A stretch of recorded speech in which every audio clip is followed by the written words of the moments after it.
victory of the year over Greene County, 42-35. Head coach Josh Van Ornum remembers the matchup last year and how Creston piled it on late in a 72-13 win for the Panthers. Definitely feels up the boys a little bit, for sure, and boys should be just fired up. Owen Zander will return to the lineup tonight for the Blue Jays after missing the last 2 games with a knee injury. He is the Blue Jays' leading receiver, and when he went down hurt, he was second on the team in tackles. He'll be a big lift for Perry on both sides of the ball. Some fresh legs, fresh body to hopefully play some good football out of him. The final home game means it is senior night for Perry at Dewey Field, and Coach Van Ornum is excited for that. It's bigger of a brotherhood to play together all night in all 4 quarters, and that's challenging to do. But I'm going to ask them to do that even more this week and kind of let these seniors leave their legacy tonight, whether school board says it or not. Perry and Creston at the top of the hour on KDLS. DCG football returns to the gridiron, looking to wrap up the regular season at Kingston Stadium against the Cedar Rapids Kennedy Cougars. DCG enters tonight's contest with a 6-2 record, while the Cougars sit at 3-5. Head coach Scott Heitland reflected on the importance of every game this season and how they can't overlook the Cougars based on their record. You can't change your preparation or your mindset just because of what someone's record is. Just look last weekend when Waukee beat.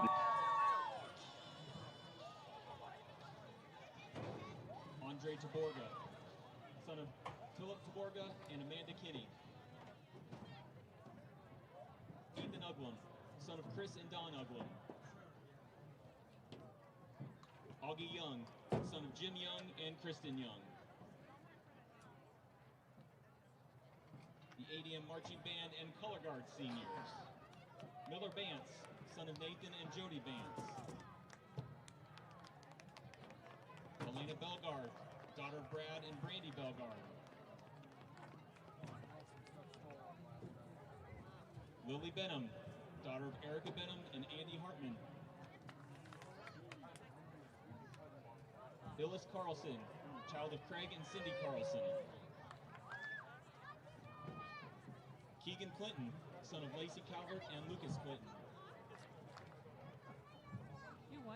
Liz Dirksen, daughter of Ray and Carrie Dirksen. You can come down and sit by me. I'll move this chair down by you where you're at. Jacob Dugan, son of Megan Dugan and Kelly Birch.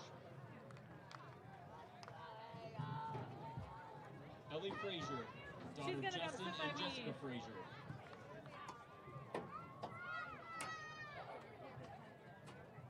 Nicodemus Fuller, son of Duke Nathaniel and Lady Bethany Fuller.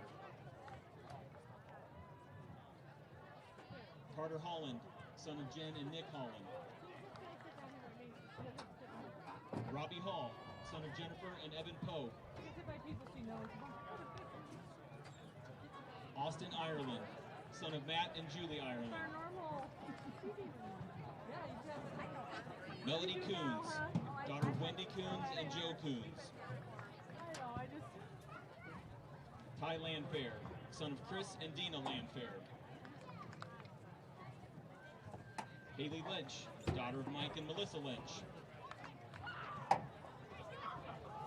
Aiden Lippincott, son of Delon and Erica Lippincott. Abigail Mathen, daughter of Mitch and Carrie Mathen. So essential because I was in South Dakota. Yeah, I heard that from Christian Macedon, son of David and Julie Macedon. I missed like the one that went into overtime and the one that was a little closer. Tierney Riedemann, son of Garrett and Heather Riedemann. We were up at our Airbnb by the time the game started, so we had it live streamed. Jack Rowley, son of Scott and Amber Rowley. You met that? What sister was that? No. Owen Royer, son of Anthony and Lynn Royer. My sister and my niece. Sarah Scott, daughter of Kimberly One of your and Stephen chairs is Scott. on the other side of Sarah now. Yep. Hi. Where are we at? Nick We gotta Subert, save one for son Kyle. of Jason and Alyssa Subert. That's someone else. Okay. Aubrey Okay, so Timmer, we have you and Paige, daughter of Mike and then we Melissa just have Timmer. Dave and Kyle, right? Dave is over there. Okay, then we have Kyle in your Katie Tritz, son of Dustin and Sarah Tritz. Kyle and her mom. Kyle's You're joining going over us. now. Donnie Westendorf, son of Don and Kelly Westendorf. I'm so hoping Tara would bring her baby. Kaylee Wills, daughter of Josh and Amanda Your hair's Wills. gotten so long. I mean, I thought like I've seen you recently, but I don't know if it's up most of the ADM time. cross country team seniors. This is the Jaylee first time Dahl, I've straightened daughter it. of Shanlon and Adam Dahl. I thought I was going to get around you. Haley James, daughter of Nick and Jesse James. Are you going right now? Yeah. I love it. Ryan Miller, daughter of Rich and Charity Miller. Brecken Morse, daughter of Jim and Aaron Morse. Okay. Good. Elena Nelson, daughter of Mark and Amy Nelson. The city at 7 a.m. this morning. Wow, Joy had to drive all over to Carroll. Haley Nelson, daughter of Paul and Melissa Nelson. Well, I was driving to work. Ella Pop, daughter of Jen and Jared Pop. Oh no. Brenna Seidel, daughter of Jackie Seidel and Chris Seidel. Mark Bear, son of Shonda Bear and Mark Bear. What? Jacob Hoban, son of Bill and Jennifer Hoban. That was amazing, actually. Takes a lot. Yeah, so I told The Kyle. ADM cheer team seniors. Natalie Brose, daughter of James and Jail Brose. Oh, it wasn't me. I wasn't the one apologizing. Vaughn Elise Nardini, daughter of Megan I wasn't here to Nardini. balance it out. Did you do an okay job? She was worried. Claire Rorda, daughter of Adam and Brittany Rorda. Dave, Sarah, Joe, and yes. Let's give these seniors and their families a round of applause as we thank and congratulate them for their years of dedication to ADM. It's fine. I don't have a spot, so but I try to sit close to the end of these kids. Right, exactly. Yeah. So they're not like Normally I sit between Joy and her mom and balance them out. yeah. Joe and her mom and Victoria and her not paying attention, but paying attention, and then the only one my favorite light is what's happening. Daddy like to do that, Daddy like to do that.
The Iowa High School Athletic Association, in partnership with the ADM Community School District, reminds everyone that high school sports are an extension of the classroom. Let's all do our part to demonstrate respect for the game, the players, coaches, officials, and fellow fans by exhibiting good sportsmanship. The officials for this evening: referee Larry Jacobus, umpire Martin Lester, linesman Jeff Chamberlain, line judge Matt Kappenman, and back judge Riley Jacobus.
Okay, I'll have Kyle sit by Mantel.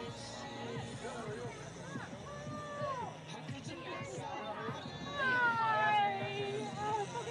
Oh, so good to see you. We're gonna sit right there. I'm gonna sit by my lap for a bit, but I can't wait to chat about it.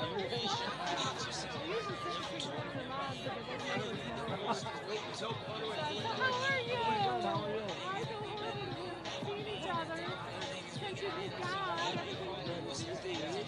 But we do need to get like pizza dinners and food and stuff. How's it going? So where are you living at? Denison, right off of Merle Hay? Oh, so then you're Merle Hay. Are you north or north? So you're north of the interstate.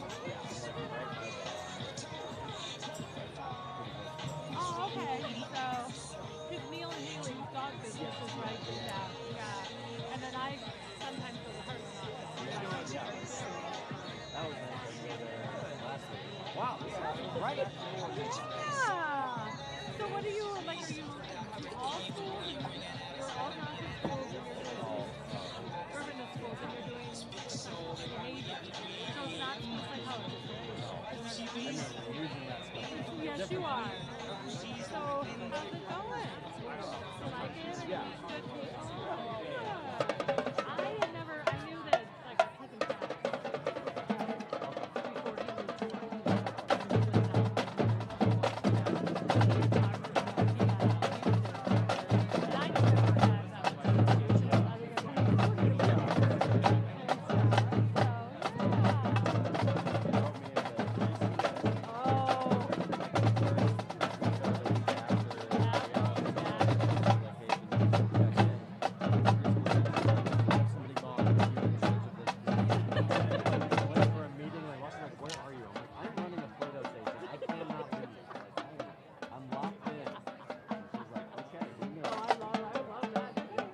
line.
Good evening, ladies and gentlemen, and welcome to Tiger Stadium on the campus of ADM High School for tonight's Class 4A District 6 game featuring the Denison Monarchs and your ADM Tigers.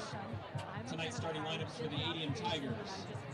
At defensive end, a junior, number 44, Carson Oberhofer. At defensive end, a senior, number 23, Travis Jacoby. At defensive tackle, a freshman, number 64, Cade Duffy.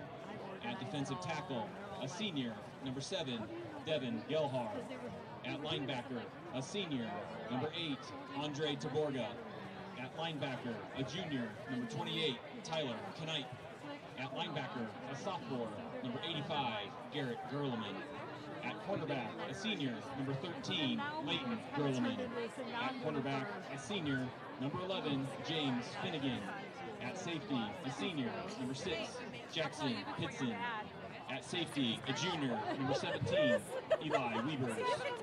You can tell you're not. Offensively for the Tigers, left tackle, a junior, number 74, Jack Seifkin. At left guard, a senior, number 55, Rhett Boston. At center, a senior, number 65, Cale Stanford. At right guard, a senior, number 63, Cole Darling. At right tackle, a senior, number 53, Zach Heitz. At running back, a senior, number 0, Reed Upstarzik. At wide receiver, a senior, number 13, Leighton Gerleman. At wide receiver, a junior, number 15, Reed Kleesner. At wide receiver, a senior, number 1, Ethan Uglum. At tight end, a senior, number 81, Reese Strittmatter. And at quarterback, a senior, number 2, Hudson Scholl. On special teams, at punter and place kicker, a senior, number 19, Colby Simons. Long snapping, a senior, number 81, Reese Strittmatter. And holding, a senior, number 1, Ethan Uglum. If it's less than 2 hours or less, but if it's more than that, I just You don't need a jersey to move with purpose or permission to take your healing seriously. At Athletico, recovery fuels what's possible.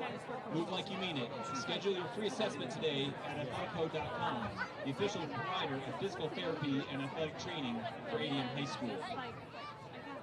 We'd like to recognize and thank Capital Orthopedics and Sports Medicine for serving as our official team physician. We truly appreciate your commitment to keeping our student athletes healthy and performing at their best. Thank you, Capital Orthopedics and Sports Medicine, for your continued support of ADM Athletics. my friends say it too because I can't answer your text during the day. If I get a chance at lunch, I will, but otherwise it's going to be out. Because I cannot, like I'm a kid on this. I can't. So now I respond to text, thank God. So yeah, so sometimes I sometimes I'll have a lot of things like you go in and do this operation, you go and do that. And I'm like, and then sometimes I'll go like a couple weeks where I'm just sitting at the computer. But I'm okay with that. It's just too much. And my team has continued to grow. And they were telling me, and I just sitting there and they're like, you're so good, aren't you? And I said, none of this is me and they were talking about some of the kids.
listen there. And she's like, what do you mean? I'm in a total different space in my career than you are. So let's leave me out of it. But I just, because it's like, I don't want the, it was just so traumatic.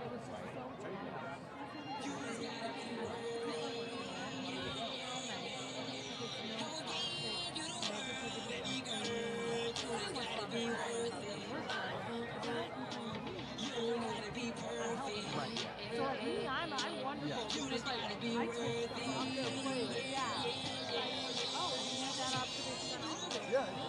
Oh, you want me to make that for Saturday? Oh, I like that stuff. And I'll get that information. Yeah, but it's just like, I'm just like, I'll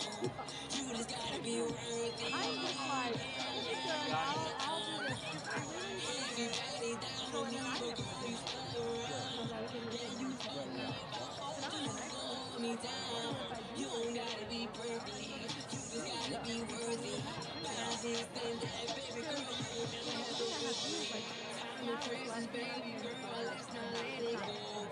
I just really wanna know that you love me, don't lie. I know you feel me. And they have like, I mean, like, I can trade days.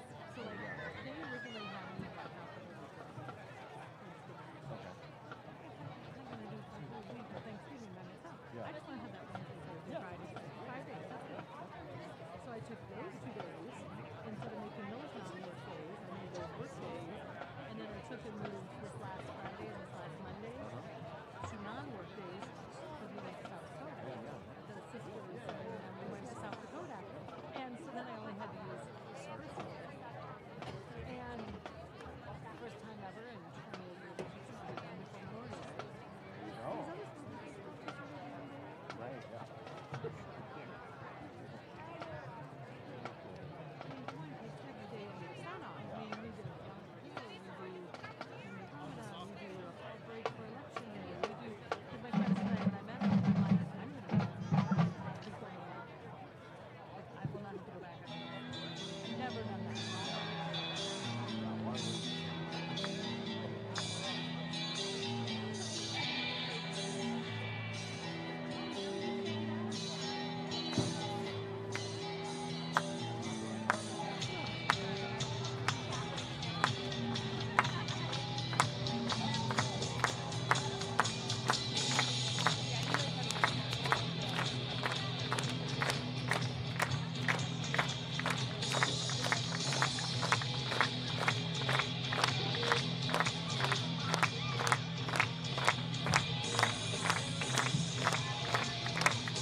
Ladies and gentlemen, as we honor our country and those who have served and continue to serve, we ask that you please rise, remove your hats, and direct your attention to the flag located on the west end of the field. We are honored to have members of the American Legion Pen Oak Post 464 present the colors. Kimberly Karstead, First Lieutenant, United States Army. Kent McAdon, Chief Warrant Officer 4, United States Army. Wayne Scheffelbein, Staff Sergeant Major, United States Army. Steve Exline, Sergeant First Class, United States Army. Mike Giles, Sergeant First Class, United States Army. Jerry Bond, First Lieutenant, United States Marine Corps. Tim Smith, Corporal, United States Marine Corps. Phil Endeberg, Hold Maintenance Technician, 2nd Class, United States Navy. Raymond Starnes, Technical Sergeant, United States Air Force. Steve Keller, Staff Sergeant, United States Air Force. The national anthem would be performed by the ADM High School Marching Band under the direction of Mr. Russ Braun.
You and Brad, if you're ready, I'll let you handle ADM's offense. Ready as I'm going to be. All right, go ahead. All right, at left tackle, a junior, number 74, Jack Siefkin. At left guard, a senior, number 55, Rhett Boston. At center, number 65, Cale Stanford. At right guard, a senior, number 63, Cole Darling. At right tackle, a senior, number 53, Zach Heitz. Your running back starting tonight is number 0, Rita Starzik. At wide receiver, a senior, number 13, Leighton Gerleman. Another wide receiver, a junior, number 15, Reed Kleesner. At wide receiver, a senior, number 1, Ethan Uglum. And the tight end, another senior, number 81, Reese Stripmatter. And, of course, at quarterback, a senior, number 2, Hudson Schull. The place kicker, number 19, Colby Simons. And the long snapper is number 81, Reese Stripmatter. And at holder, number 1, Ethan Uglum. Well, thank you so much for the offense. Now defensively here for the Tigers, defensive end, you got a junior of Carson Oberhofer. Another defensive end, you got senior Travis Jacoby. At defensive tackle is freshman Kay Duffy. He's made his name known this year. And another defensive tackle is a senior Devin Gelhar. At linebacker, you got a senior, number 8, Andre Taborga. At linebacker, a junior, Mr. Tyler Knipe. At another linebacker, you got sophomore of Garrett Gerlman. At one of the cornerbacks, you got senior Leighton Gerlman. The other cornerback position, you got senior James Finnegan. And then your safety is a senior Jackson Pitson. And your other safety is a junior Eli Weavers. To round things out again, those are tonight's Raccoon Valley Bank starting lineups. Not too big, not too small. Raccoon Valley Bank is just right for you. As again, it is here on senior night as we are wrapping up the Adel Health Mart pregame show on the home of the Tigers, K1079. Adel Health Mart is a locally owned business on the square in downtown historic Adel. Adel Health Mart is committed to helping support our community. And well, Brad, here we go. We're about at the top of the hour at 7 o'clock. I did not see. I was not paying attention. Okay, I'm yes. sorry. Oh, no, it's all good. I was trying to read some stuff, and I... You know what? We'll figure it out together. No worries. It looks like we're kicking. Yes, you are right.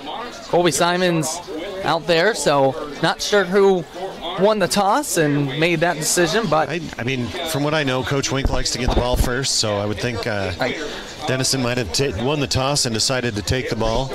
I guess that's just a personal preference thing. A lot of teams like to defer, so they know they have the choice in the second half. I know a lot of teams like Kirk Ferentz has always been let's take the ball first and see if we can't score. Absolutely. Well, we'll see here. So, yeah, we'll see Blaine Grady, senior quarterback here for these Monarchs, start off as, yeah, there's some rain coming down here, Brad. Well, I'm glad we're inside, my man. Yeah, absolutely. So here we go. Colby Simons kicks it deep, and that will be into the end zone. Too deep to return, that's for sure. Absolutely.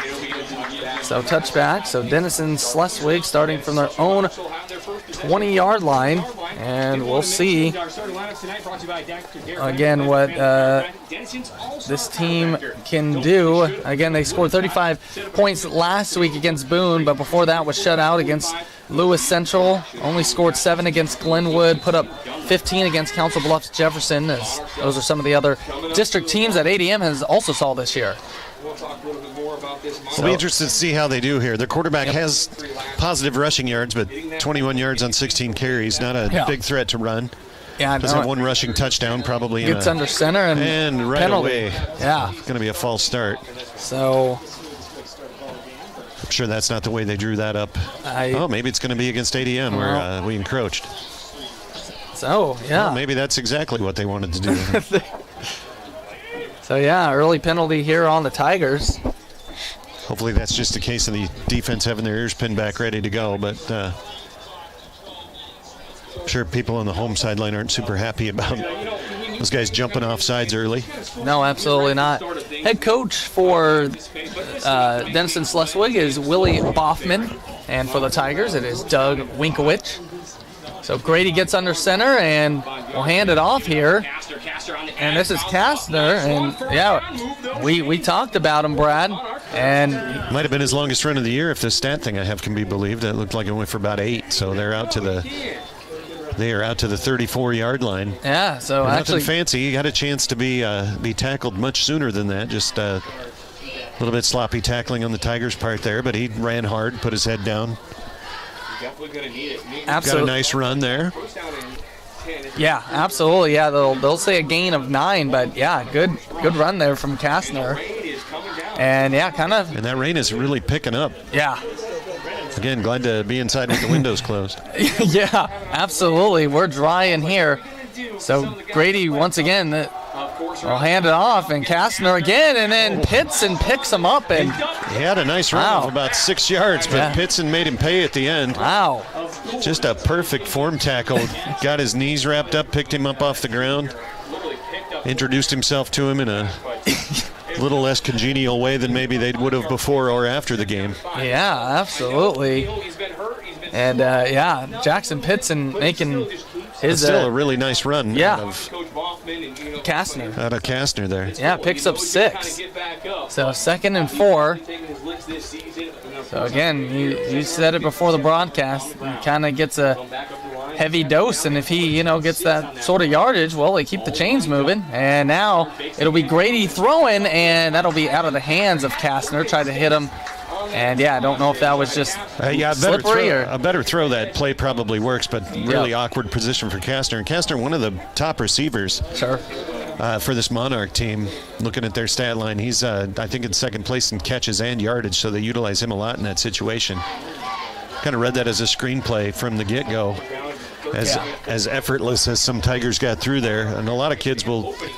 Or a lot of defensive players will notice that and immediately drop back into coverage. But I think some of those guys up front think, oh, I got a chance for a sack. I'm going. Absolutely. So now it brings up 3rd and 4 here. So let's see what the Monarchs do. And they decide to hand it off to Kastner, and Kastner will get it. Yeah, nice job there as it takes basically the entire Tiger team. Yeah, never did really bring him down, just stopped his forward progress. And he needed 4, and he got about 7. So Kastner having a really good night so far for the Monarchs. Absolutely.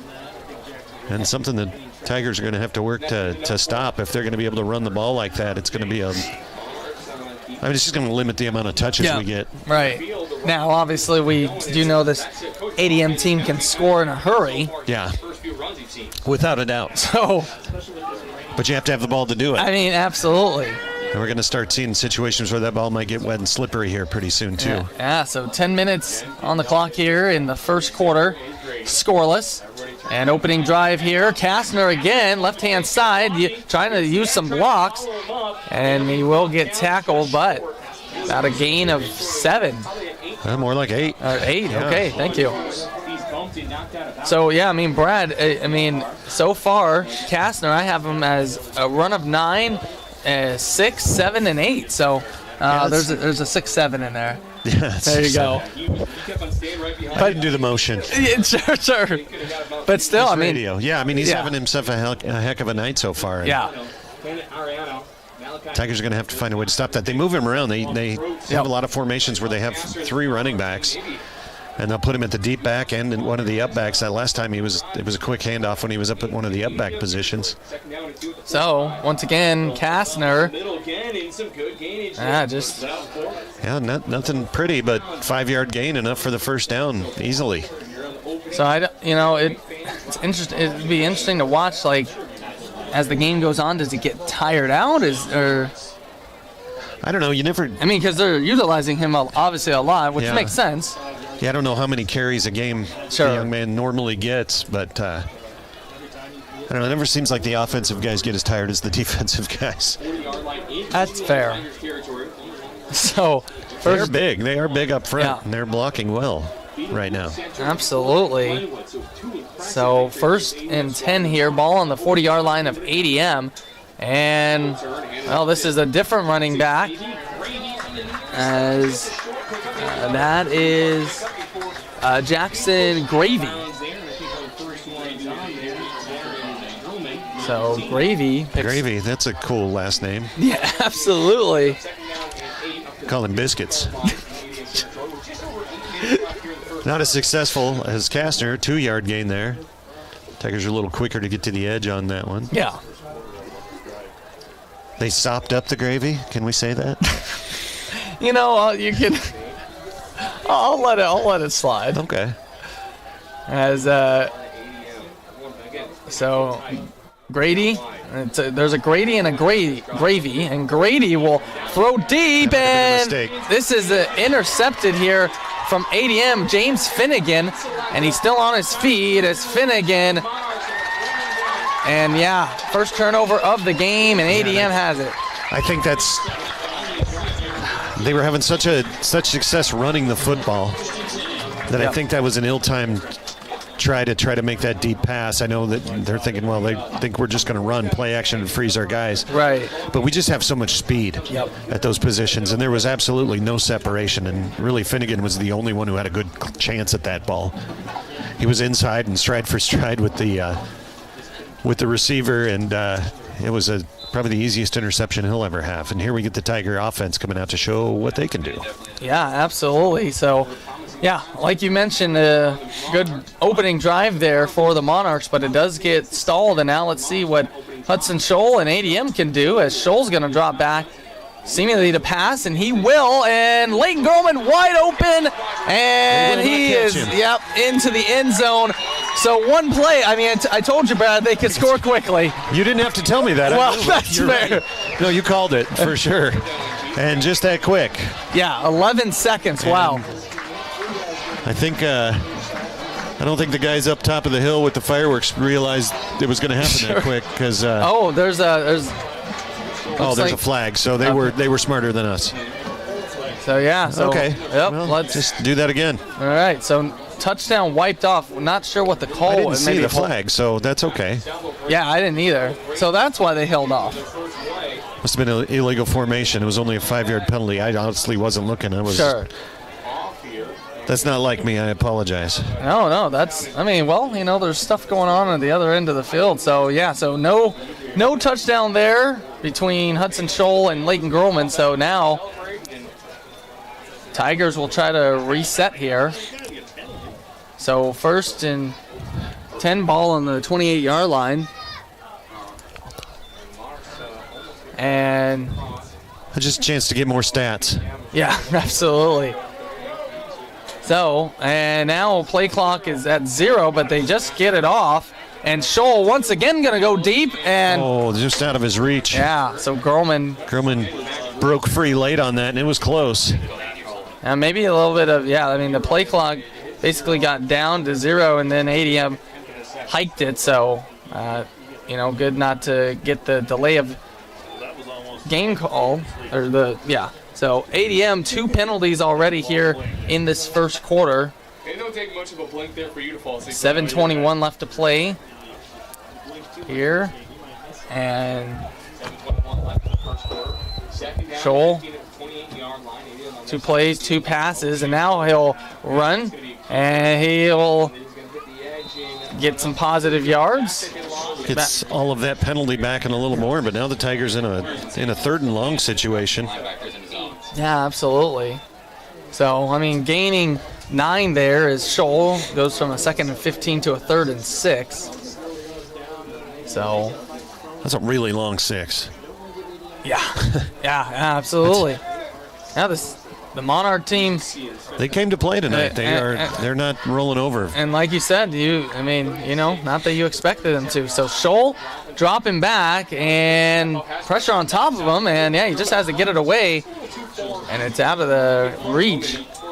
Not sure if Kleesner, I'm not sure who the intended receiver was. I think it was Kleesner. Okay. It's just looked like he might have been being held a little bit, but nothing that warranted a flag. So the Tigers in a situation where they're punting, and they don't do that a lot. No. Even in close games against Lewis Central last week, I don't know that we punted more than once or twice in that entire game. Yeah, so I'm just used to them scoring on their first drive. Well, and they did score on their first play, but again, a penalty called that back. Simons gets off the punt, and that'll go out of bounds at 34. Let's see where the 37? 37 sounds good to me. All right, thank you. Not his greatest punt, but good enough. Right, so. And we'll get the Tiger defense back out there. They want to, I know they got a takeaway on the last drive, but not before that Monarch team really kind of gashed them with the running game. Yeah, absolutely. So, like you mentioned, they have a little something to say about it here. Yeah, Cole Kastner, really, so far he's carried it 5 times, and he has been picking up good yardage each time, as he'll be out there with Gravy, so kind of have that 2 running back option. He'll kind of stand side by side. So Grady and had Kastner solved right there. Quick handoff to him right up the middle, and no gain on the play. The Tiger front line and linebackers were ready for Grady Kastner. Kastner, no, you're I'll good. Get it right eventually. You're good. I just want to say Gravy every play. He's got a cool last name. Yeah, So 2nd and 10 after the no gain. Yeah, like you said, Red Kastner all the way right there did ADM. And this Denison-Schleswig team, I do want to give a shout out to their radio broadcast. They did travel about the 2 hours away to come broadcast here. So similar to us, go on the road. They're here in Adel as another handoff. And ADM's defense doing a much better job on Kastner so far this series, Brad. Yeah, they must have figured something out after that first series. Shooting gaps different, playing a little bit better gap discipline, so they're managing to shut Grady or Kastner. Good grief, that young man. Yep, managing to shut him down a little better his last 2 attempts right here. Absolutely. And so now it puts the Monarchs in what would appear to be a passing situation. And it is really the first time that Grady's in the shotgun position. He'll drop back, pressure coming in his face, and he'll get sacked. Nice defense there from... I think that was Oberhofer. That was, yes. So Carson Oberhofer and he didn't waste any time. He got there and took care of business. And so that's going to bring up 4th down. So way better defense there from ADM. And I feel like, Brad, that's usually how it goes. Takes about a series or so to kind of get used to what the team is doing. Yeah, and that's, as long as you're a bend and don't break in those situations, and they definitely did that. Just good solid defense there. Wait for the punt here. As it is off. And Jensen will let it bounce, then he'll pick it up, running to the left-hand side. Now he's reversing right and hangs on to it. So he ran a long yard to advance the ball about 5 yards, but Nice return. Good ball security. I think the rain, for whatever it was, seems to have pretty much let off. Yeah, trying to look at the lights. Yeah, it's definitely not as heavy as it was. Yeah, the windows are kind of dirty and hard to see through, but you can see if you look up at the lights. So All right, well, here's a chance for ADM's offense to try to get back on track here. Absolutely. They'll start from their own 35-yard line, so let's see what they do on this series. And it will be Jensen, or is that Upstarzik? I think that's Upstarzik. Upstarzik, thank you. You're welcome. Upstarzik stumbles forward for 3. Workman-like 3-yard gain there.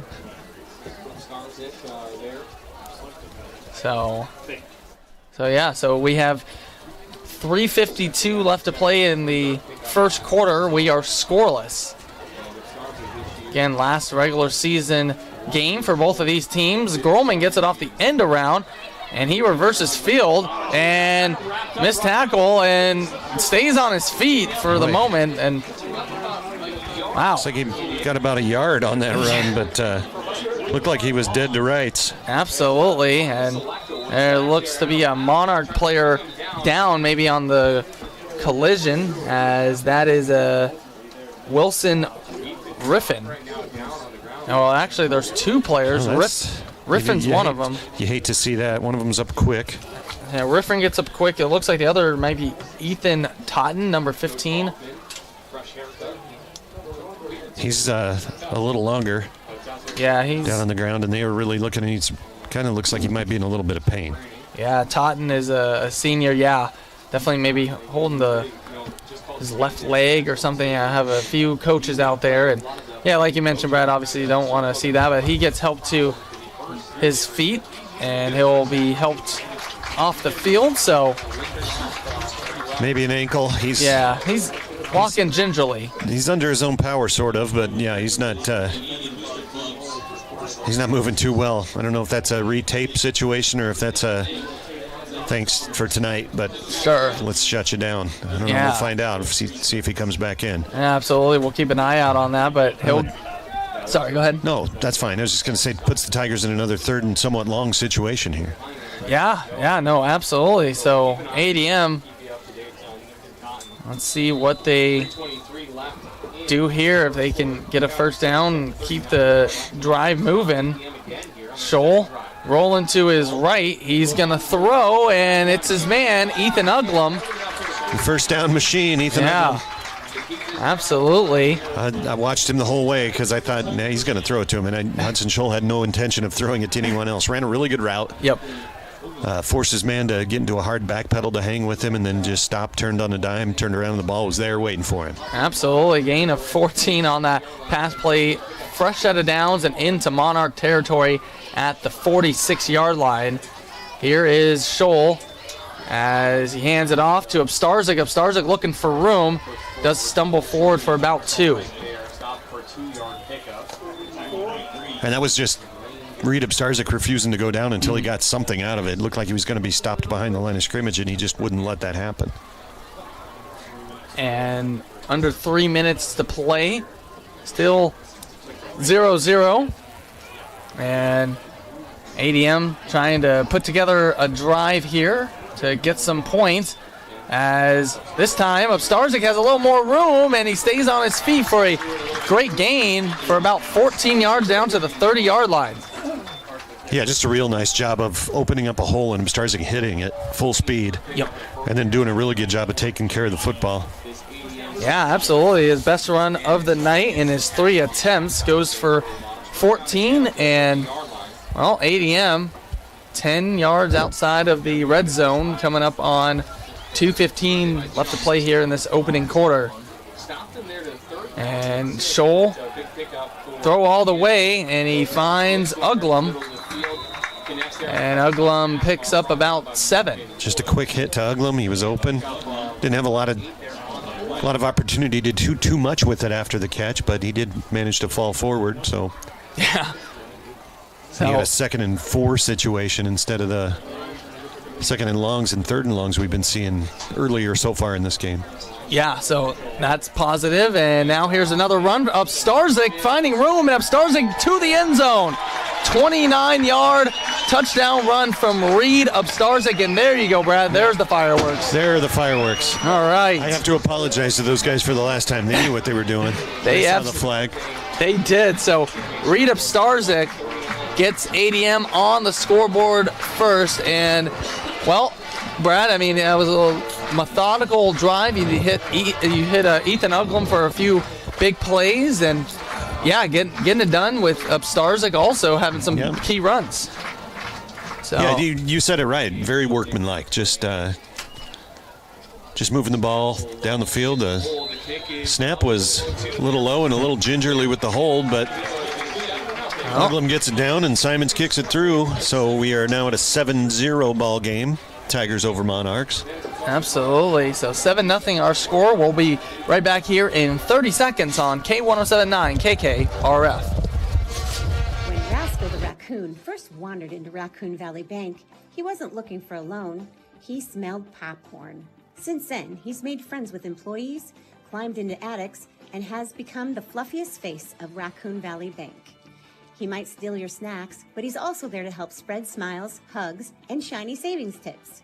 Stop by, say hi to Rascal, and experience a bank that feels like home. Raccoon Valley Bank. Local, lovable, here for you.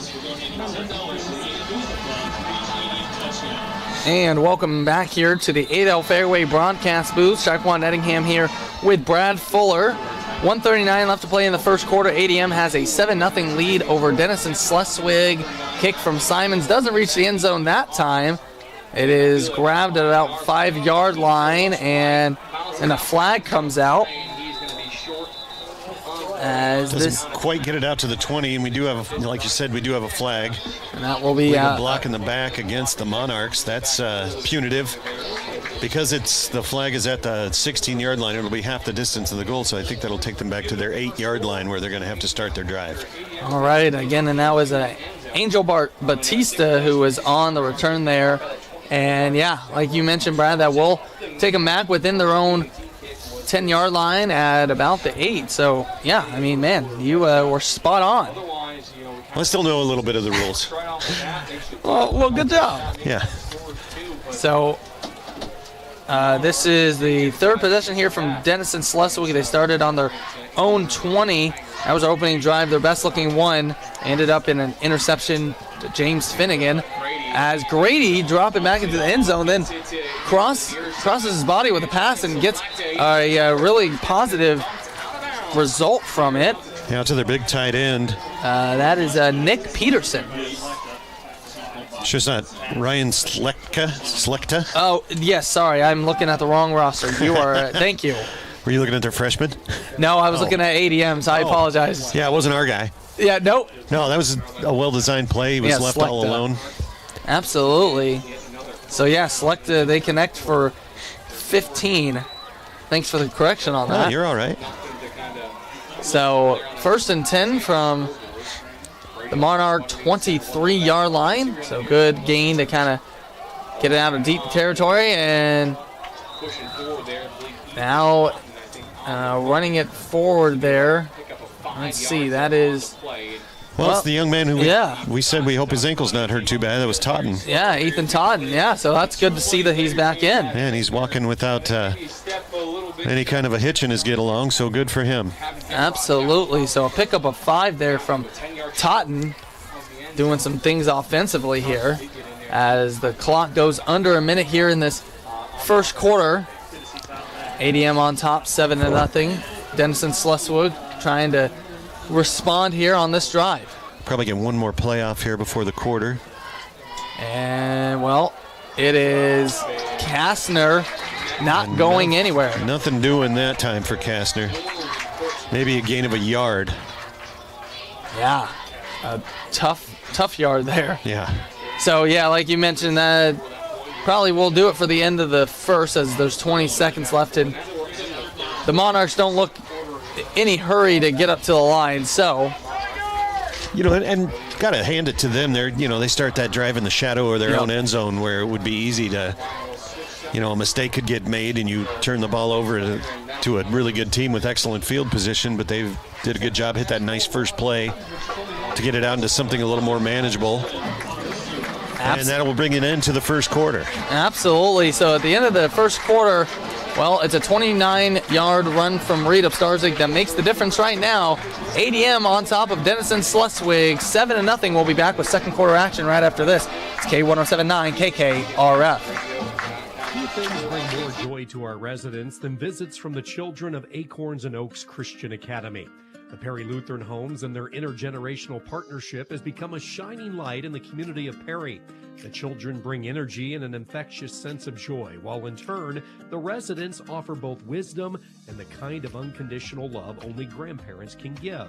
Perry Lutheran Homes is proud of the bonds God designed between young and old. Visit perrylutheranhomes.org to discover more. Hey, sweetie, what are we doing this weekend? We're going camping.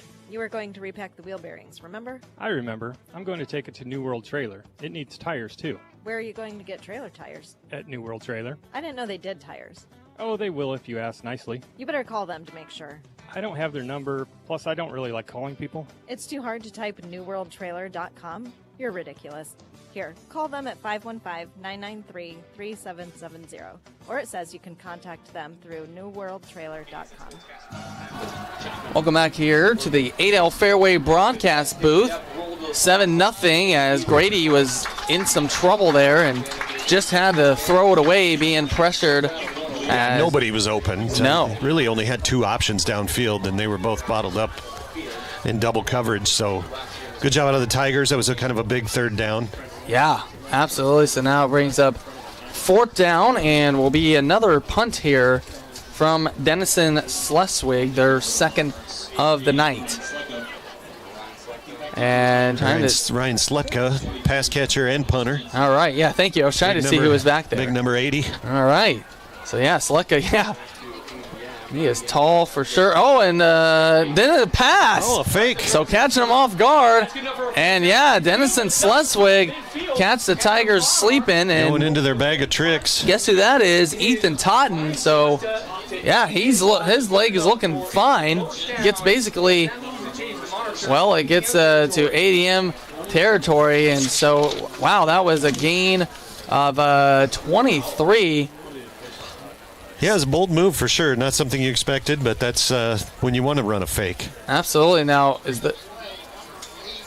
Coach Wink's asking some questions of the officials, but okay. Well, now they're saying pass interference, yeah. Okay, well, that changes things. That's so that play's going to come back. I also didn't see the flag on that one, so no, I have to do a better job. Well, yeah, no, I didn't see it. I didn't see it either. All of a sudden, I just saw the refs kind of meeting up. So yeah, maybe. I mean, so that was a good play. And, yeah, well designed. Just you can't push your defensive guy out of the way. And you don't think they try that again? Obviously now with not the on this play. Tigers expecting it. Yeah, I don't think they'll try it again. They might later. Sure. But that puts them back almost to where this drive started, a lot closer anyway. I think they started at the 8, and now they're at the 14. So Slutka might punt this away here. Yeah, no. Scoreboard says 18, but it's the 14. All right, well, so Slutka is going to await, and he'll get it in this time. Oh, that's not a good punt. Yeah, just kind of straight up in the air. And we'll take Leave that be. Yeah. And the Tigers will take over in fantastic field position at the Monarch 35-yard line. Yeah, so that is, yeah, absolutely. Just a comedy of errors for the Monarchs there with the pass interference on the effective fake of the punt the first time, and then with the punter just not hitting it very well on that one. Pretty straight up in the air and not very far. No. Tigers aren't going to turn it down. Yeah, no, absolutely not. They're not going to give them a chance to do it again, that's for sure. So there's been two big plays here, Brad, that have both been called back. That big touchdown on the opening drive from ADM, and then that fourth down seemingly conversion. Well, they're going to have to hurry down to 4 seconds on the play clock. Yeah, down to 2. Scholl is... Oh, we got a timeout. And then, yeah, ADM's going to smartly use the timeout. Good time to call it. Yep. 11:36 left to play. 7-0 is our score. We'll be back in 30 seconds right here. It's K1079 KKRF. When Rascal the raccoon first wandered into Raccoon Valley Bank, he wasn't looking for a loan. He smelled popcorn. Since then, he's made friends with employees, climbed into attics, and has become the fluffiest face of Raccoon Valley Bank. He might steal your snacks, but he's also there to help spread smiles, hugs, and shiny savings tips. Stop by, say hi to Rascal, and experience a bank that feels like home. Raccoon Valley Bank, local, lovable, and here for you. Member FDIC. And welcome back here to the Adel Fairway broadcast booth. Check One Nottingham here with Brad Fuller here in Adel. Hey, nice for you to join me. Well, I feel like I've been here the whole time. And say hi to our fans watching on YouTube. I heard initially that our radio broadcast wasn't coming through, but that it's been fixed now. Awesome. And Scholl being pressured here. Now just throwing it away. Kind of in the direction of strip matter. Yeah, so I'm not going to lie, impressed with the fight this Monarch team has shown to this point. They are absolutely looking to be a much better team than we expected coming into this game. Well, I mean, yeah, you look at some of the scores. Obviously, Lewis Central, they got dismantled 62-0. And obviously we know how good the Lewis Central team is. ADM, beat them last week, as that pass attempt is off from Scholl and Uglum. So just a little too wide for Uglum. And now we're in a third and 10 long situation. Yep. Yeah, no, and I think, honestly, Brad, it's kind of good to have this game a week before you start, playoffs and everything, as identifying things you need to kind of clean up going into next week, as that's a short run from Jensen, gets a yard. Very short. Yep. I think the Tigers are in 4-down territory here. Kind of a long field goal if they were to try it. And I mean, and now, it's 4th down, 4th and 9, Brad, but you've only gained 1 yard. You started this drive at Denison-Schleswig's 35. Now you're at the 34. Yeah, it's definitely not the way they wanted this to go, for sure. No, and usually, like I said, a ADM team that would eat this sort of up as that pass. Uglum. Scholl under pressure, but threw a pretty good pass to Gerleman. A little bit of a bullet.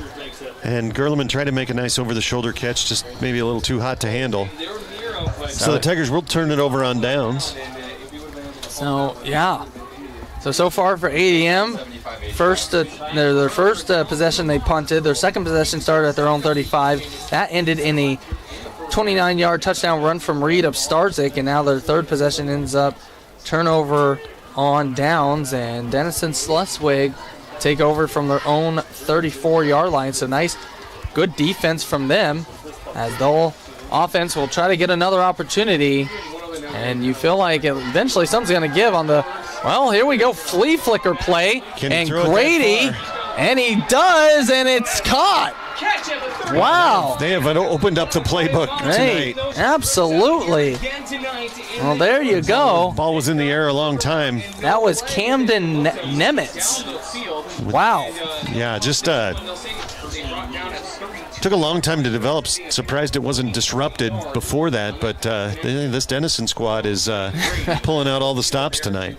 Yeah, they absolutely are. Big play. Nemitz had a monster game last week with a 97. And almost out a 40-yard pass play there. Now we've got some stoppage. Denison wants a timeout here.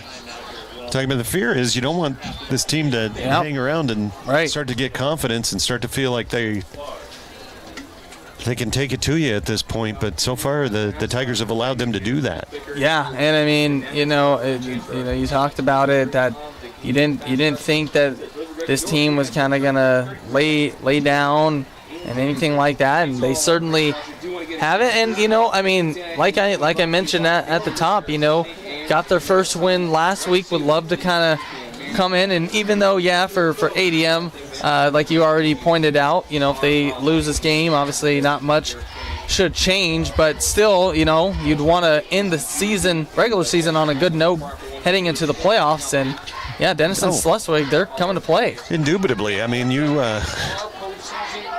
even though it doesn't matter for the district or probably for at least the first round of the playoffs, you don't want to lose a game you should win. Yeah, absolutely. So Denison now in business at ADM's 31-yard line, handed to Kastner. Kastner running left-hand side. And, yeah, pretty good gain. It's about a 4-yard gain, it looks like. Maybe 5. So. Too much. Yeah, Kastner, well, he's hitting his average.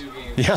So, and again, like that's been a theme for ADM. They've had some difficulties with some of the running backs here this year. You mentioned Ben Porter from Winterset, and obviously running back from North Polk, and obviously last week Lewis Central, Braden Doss, and so. Yeah, so. Honestly, I think they did as good a job on Doss as they were going to do that. Well, sure. That young man is going to get yards when he plays. There's no doubt about it. Kastner's also getting yards tonight here. Yeah, I think he got enough for the first down on that one. And he did. So, yeah, they'll move the chain. So a gain of 4 just got enough. Or excuse me, that was a gain of 6. They needed 6. Yeah, he just got to it, so they're at the 21-yard line of the Tigers. And boy, do the Tigers need to stop. I watched them warming up. Their kicker has some leg, and he was accurate in warm-up. So you'd like to not let him get any points here, but they're kind of in the area where it's not too far. Yeah, no, absolutely. So see what happens here, as many in the student section have pink on here tonight. And Grady under center, and he gets us back. This is Gravy. And nice defense there. That's Jackson Pitson. Pitson just mopped up the Gravy on that play. I'm going to say that all night. So, yeah. No gain on the play. Yeah, no. And good pursuit by the Tigers on that from all levels of the defense to bottle Gravy up there. Bottled gravy. You can make all the jokes. They sell bottled gravy? I don't know. I don't really eat gravy, so I don't either. So yeah, I bet they do. I'm sure they do. So it's 2025. Somebody's bottling gravy. I'm sure they are. So 2nd and 10 after no gain, and Grady, and then he's pressured and he's sacked. Wow. Leighton Grohlman, first to him. Wow. Yeah. Just a great time to bring pressure. Actually, Devin Gelhar was the one that shot in on that. Yeah, so Gelhar, and then, Grohlman was there to help. But, yes, Gelhar really striking early, and now, it was Denison-Schleswig kind of going in the right direction. Now they're going backwards. They're backed up to the 30-yard line. Yeah, 3rd and 19. I would look for something sneaky here. Like I said, they've kind of opened up the playbook tonight. They're going to throw all the tricks they can at us. Absolutely. Grady stepping back, pressure in his face, and he'll go down once again. ADM. And now you're in a situation where this is a advantageous place to think you could kick a field goal. Cade Duffy was in there on the tackle, yeah. And let's talk about Cade Duffy, just a freshman and making his mark. A big fella for a freshman, but you don't see a lot of freshmen playing at this level and playing worthwhile and impactful minutes. But he sure has as the season's progressed. He's been doing a fantastic job. Yeah, and just an exciting player for this ADM team to come. As we recognize the seniors, and obviously you're going to lose guys like Hudson Scholl But, to have a future with Cade Duffy. We're going to run their 26-yard gain play here, but the Monarchs decide to call a timeout right before the snap. Yeah, so they're going to think about what the strategy is here. And, obviously for ADM, you want to get a stop and get the ball back after it seemed like, after especially that flea flicker play that the Monarchs were in business and maybe heading towards the end zone. Well, and I think it says good things about the ADM defense. Yeah, we missed that one. Sure. But after that, they pinned their ears back and decided we're not going to do that again. Absolutely. And I think it's going to make them a little more observant on some of these plays. I mean, Grady is all alone in the backfield. Yep. So I don't think we're going to see another situation where they do a triple reverse flea flicker again, but sure.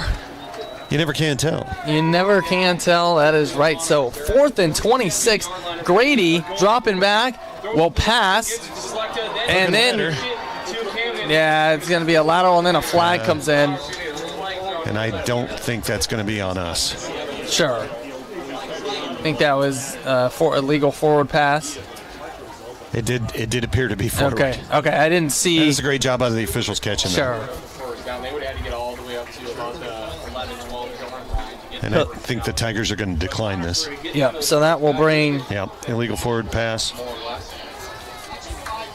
So turnover on downs there for Denison-Schleswig, and that will bring ADM offense on the field.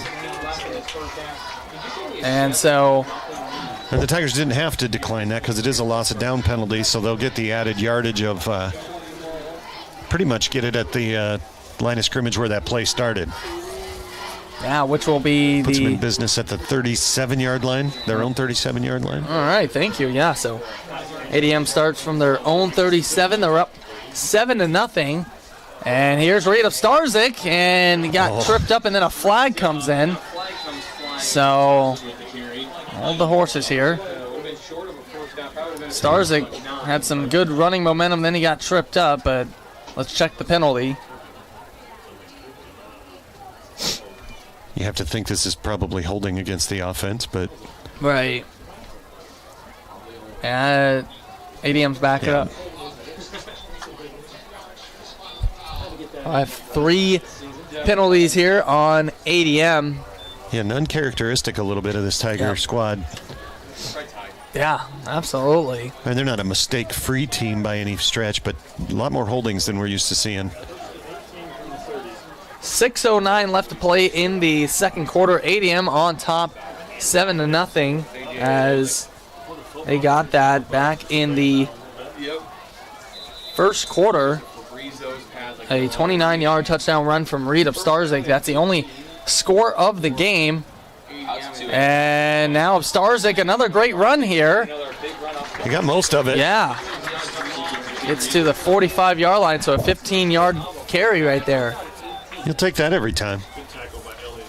Absolutely. And Starzik kind of starting to find his way. Some holes are opening up, and he's hitting them hard. And Brad, this might, this is going to be on paper to be ADM's lowest scoring half here. And Starzik lost the ball. I think he did. They're down by contact. He lost it when he hit the ground, so didn't quite get to the sticks for the first down. Well, and Starzik really didn't react. Everybody else started jumping on it, and I think he was already signaling, hey, I was down. And he was right. So, gain of a couple more now. It makes it 3rd and 1.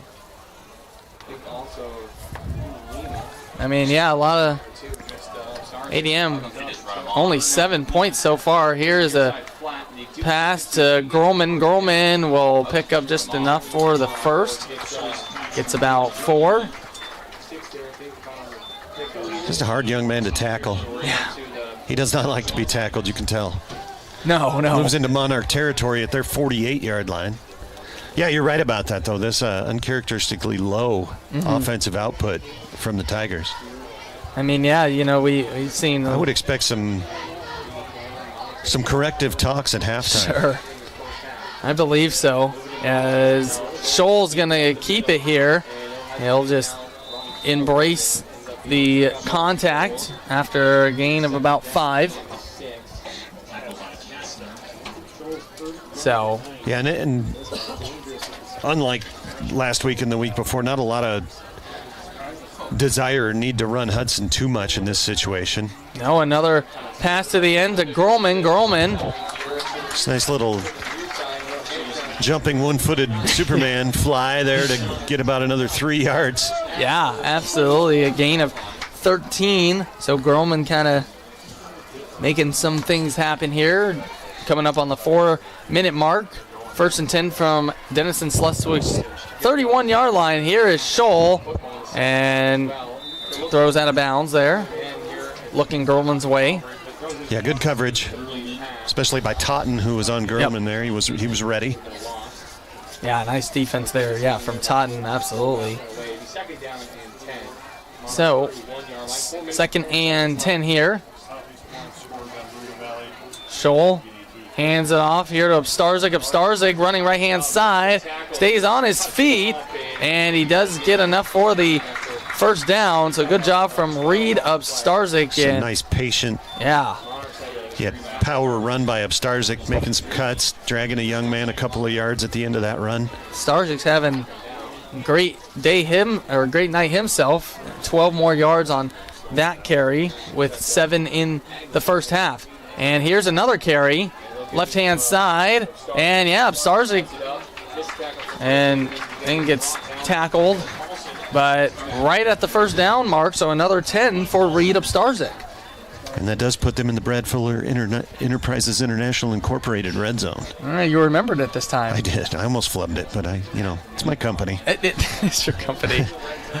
So 1st and goal from the 9-yard line here. And Upstarzig again. And Upstarzig into the end zone. Just a massive hole. Well blocked by the Tigers.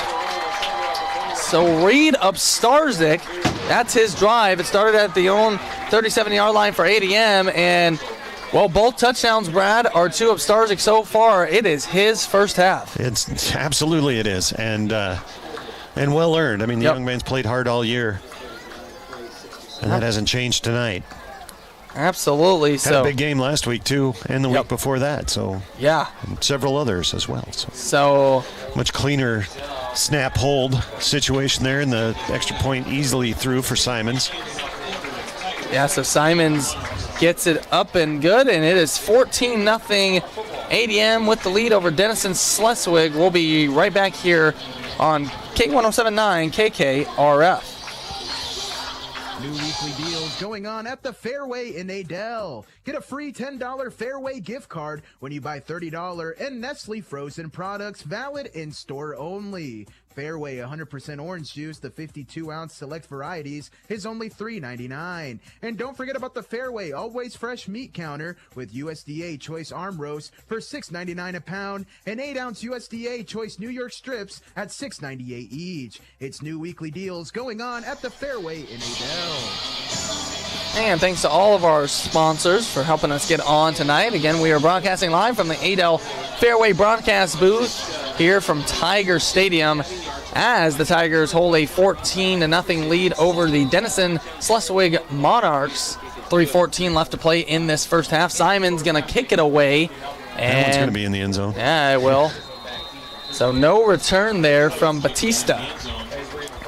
So Denison-Schleswig will start once again from their own 20-yard line. And Brad, Denison, they have put together a couple of promising-looking drives and then some penalties, and obviously they had that early interception on the first drive. Yeah.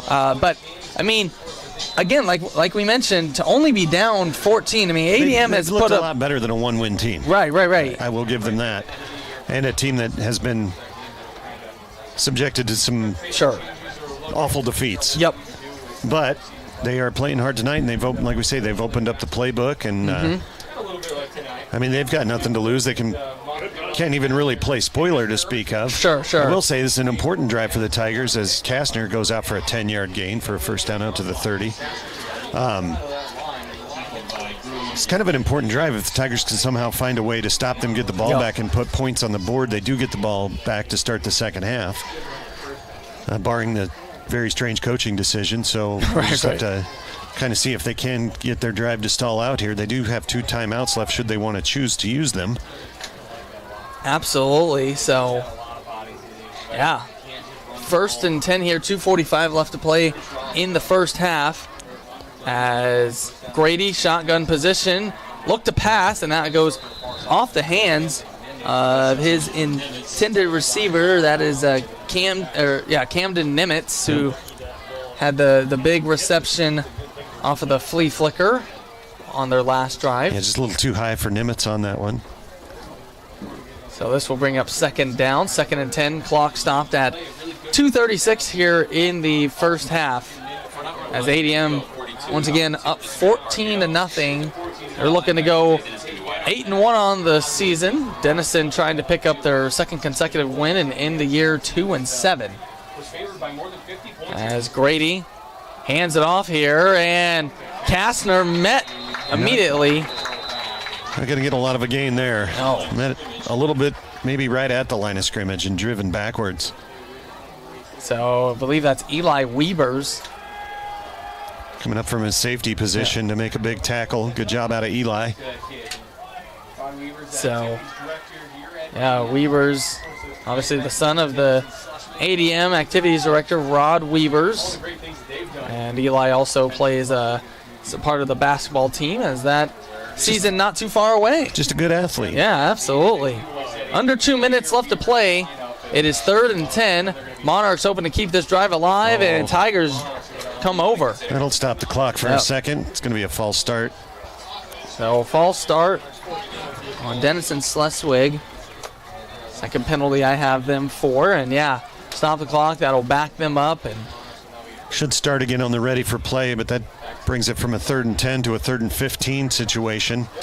So now the Tigers have to think, you know what, we might get a chance to get the ball back here. Yeah. Won't have a ton of time to do something with it, but they still do have the 2 timeouts, and they also have the sidelines to stop the clock. Well, and, you know, we talked about it. They don't need a ton of time either at the same time. A lot of times, no, but tonight, sure. other than that first play that got called back, they've had to do it the old-fashioned way by driving. You're right. Well, let's see what happens here. Grady going back, and then he's going to be sacked. Almost a strip sack there. Yeah. Grady doing a good job of tucking that ball. Yeah. Tigers are getting fantastic pass pressure with just their front 4. And Grady... and I think a lot of that also has to do with just the speed of our defensive backs. It's not allowing his receivers to get open, and he just doesn't, you know, against some other teams, those might be plays that have a chance to do something. Somebody called the timeout. I'm not sure who. Yeah, there is. I wasn't looking. Yeah, I would think it would be ADM. Sure. So, yeah, 1:42 left to play, and ADM will get the ball back, and yeah, this could be big if they can go and get some sort of score. They'll get the ball at a... And no, it's not indicative of what's going to happen this time, but the last time Sleck punted, it was not great, and it gave the Tigers the ball in pretty good field position, and it looks like they have a different punter back there now. Yeah, that's going to be Angel Batista. Who's their, I believe, their place kicker. Yeah. He he's does also have some punts on the year. Also the returner. Yeah, He does a lot. Yeah. So Batista, will be back there. You have to look for him to think to run, though, if he's a returner. He's probably fast. So, and they've shown a tendency to want to do some weird stuff tonight. So Batista standing back there, and he will just punt it away. And also not a great punt. And it will. Oh, it takes a great bounce. Looked like it was headed for out of bounds. Hit the sideline and took a hard right as you're looking at from the ADM side, and bounced back into the closest hash mark to us at about the 47-yard line of the Monarchs. So with a minute, exactly 90 seconds left, the ADM Tigers have a chance to see if they can put some more points on the board. Yeah, so at the very least a field goal, and then you get to the point where you get the ball back to start the second half and can start to open up a little bit of a gap here in this game. Yeah, so ADM going to start from the Denison-Schleswig 47-yard line, 90 seconds left to play. Here is Scholl, a little fake off the handoff, hit Kleesner. Ooh. Yeah. I don't know if that rain made the turf a little slippery. It kind of came down awkwardly. Looked like Kleesner was going to break that tackle, but his feet just kind of flew out from under him. But still a nice gain of about 7 or 8 on the play. Yeah, so Kleesner picks up 7, they'll call it. Clock still running. Tigers up to the line quickly. So, and here's Upstarzik just kind of jogging. Now on the right-hand side. Yeah, he is following his block. And he manages to get out of bounds. Upstarzik has had a huge first half here. He has, and that was just, you talk about a patient run. He was just, jogging is a good way to put it. He was not at full speed, just following one of his big ugly linemen. And I apologize for not knowing which one, just running right behind him as he ran interference and took it out towards the sideline and just stepped out of bounds to stop the clock with exactly 1 minute left. Yeah, it was about a gain of 22, and now Upstarzig has it again, and yeah, it gets some more positive yardage. Just a little jump 7. cut after down to just moving his way down the field, down to about 45 seconds left. Tigers do have 2 timeouts. So Scholl passing here. Uglum and his defender fell down. And they're going to say stepped out of bounds at the 2. That'll stop the clock. 34.1 seconds and 2 timeouts. You like the ADM's chances to score a touchdown here. Yeah, I would say so. So looked like Uglum jumped and made the goal line extended, but he must have stepped on the 2-yard line before his dive. So you got to like the effort. Absolutely. So yeah, now 1st and goal from the 2-yard line. ADM trying to go up, and then we're going to have some stoppage here and a timeout from the Monarchs. So that's going to be their final timeout. So yeah. So I wonder if the Tigers only have 1 timeout left. Somebody called the timeout. Sure. Before that punt by the Monarchs. Well, it might have been Denison-Schleswig. Well, I thought they'd already used 2 of them. Though, okay. So I could be wrong. I know ADM's used 1 because they got down to that situation where the play clock was almost out. But yeah, I'm not sure. But 1 timeout's probably still enough. Sure. Yeah, absolutely. So ADM at least has at least 1. Monarchs are done for the half with timeouts and trying to avoid a 21-0 hole, as for most of this first half they've done a nice job, only trailed by 7 for a lot of it, but some of their drives where they could have put it in the end zone, like I said, went backwards for a variety of reasons. So kind of some mistakes on themselves.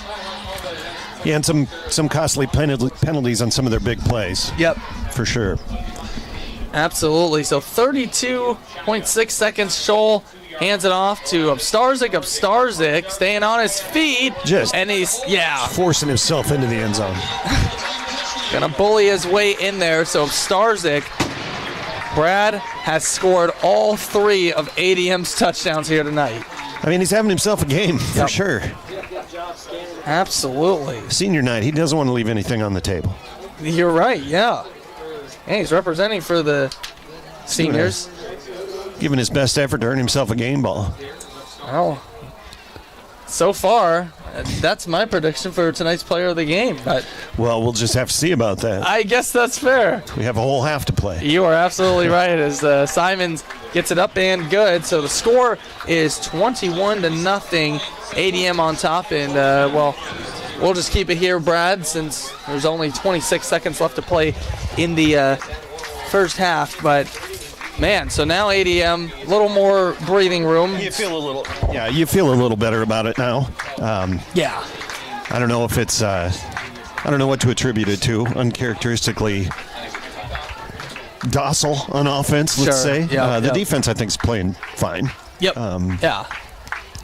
Giving up a biggish play or 2 here or there, but that's going to happen. But they've kept them out of scoring situations and stepped up when they've needed to. Yeah, absolutely. So Simons is going to kick it off here. 26 seconds left to play in the first half. And that's a rocket. Yeah, it is. And it is then it gets that's a muff, so that's going to be a touchback. Yeah. So that was Batista. Batista would have caught it. He would have had to return it, but since he bumped into him and went into the end zone, that touching is ignored. So it's a touchback. So Denison-Schleswig once again starting from their own 20-yard line, and with 26 seconds, let's see how they play it here. They try to be aggressive, or they just try to get to the half. We will see. We'll get you some.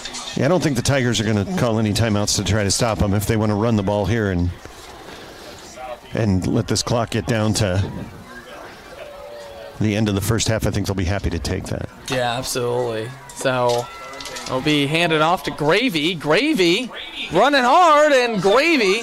And manages to get out of bounds. Yeah. He almost broke free there. And a 15-yard gain for Gravy. So. And it does stop the clock with 20.9 seconds left to go, so have to run at least one more play here. So maybe kind of caught the Tigers sleeping there. That'd have been. I don't know if they thought they were just going to run it up the middle or even take a knee and get into the locker room, but they did not do that. Yeah, don't want to fall asleep on what could happen here. So 20 seconds remain, and Grady. Surprisingly, don't see Kastner out there right now. No, but Gravy once again to the sideline, gets out of bounds. So. Yeah, gain of about 8 or 9 there, so only used about 6 seconds, 15.4 seconds left to go. So, yeah, gain of 8 there for Gravy. So, yeah, 15.4, like you mentioned, Brad. And Monarchs here, trailing 21-0.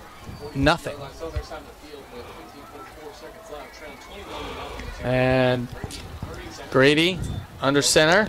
Now he's looking to pass, and he passes on the left-hand side. And then it's going to be a flag and, pass interference. It's on ADM. That's a tough call, but I certainly understand it. So that's going to be on Jackson Pitson. You almost think the receiver initiated that contact, but... Well, now don't be so sure. Oh, wait a minute.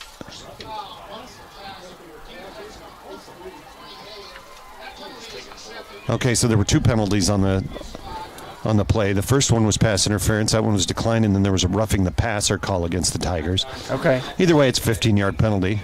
Okay. You have to decline one and take the other. Well, thank you.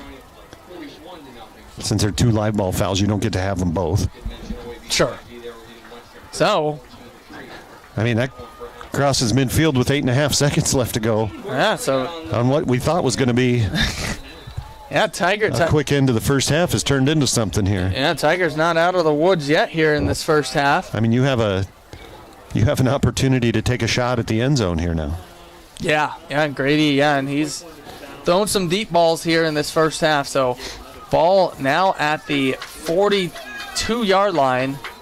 Let's have Gravy behind him in the offensive backfield. It's pass all the way.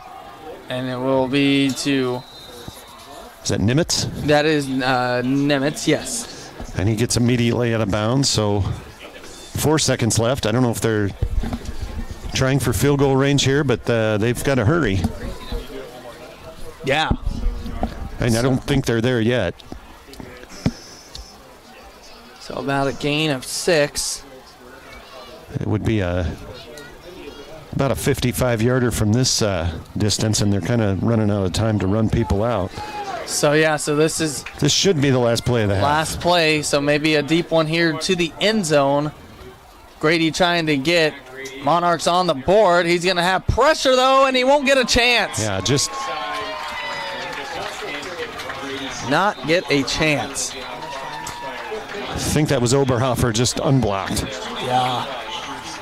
So that will be the end of the first half as ADM will hang on to a 21-0 lead here at the halftime break. And we'll take a break. We'll come back with the first half analysis, get you some stats, and get you set up for the second half here coming up momentarily. Again, we'll start that here in just a few minutes. It's K107.9 KKRF.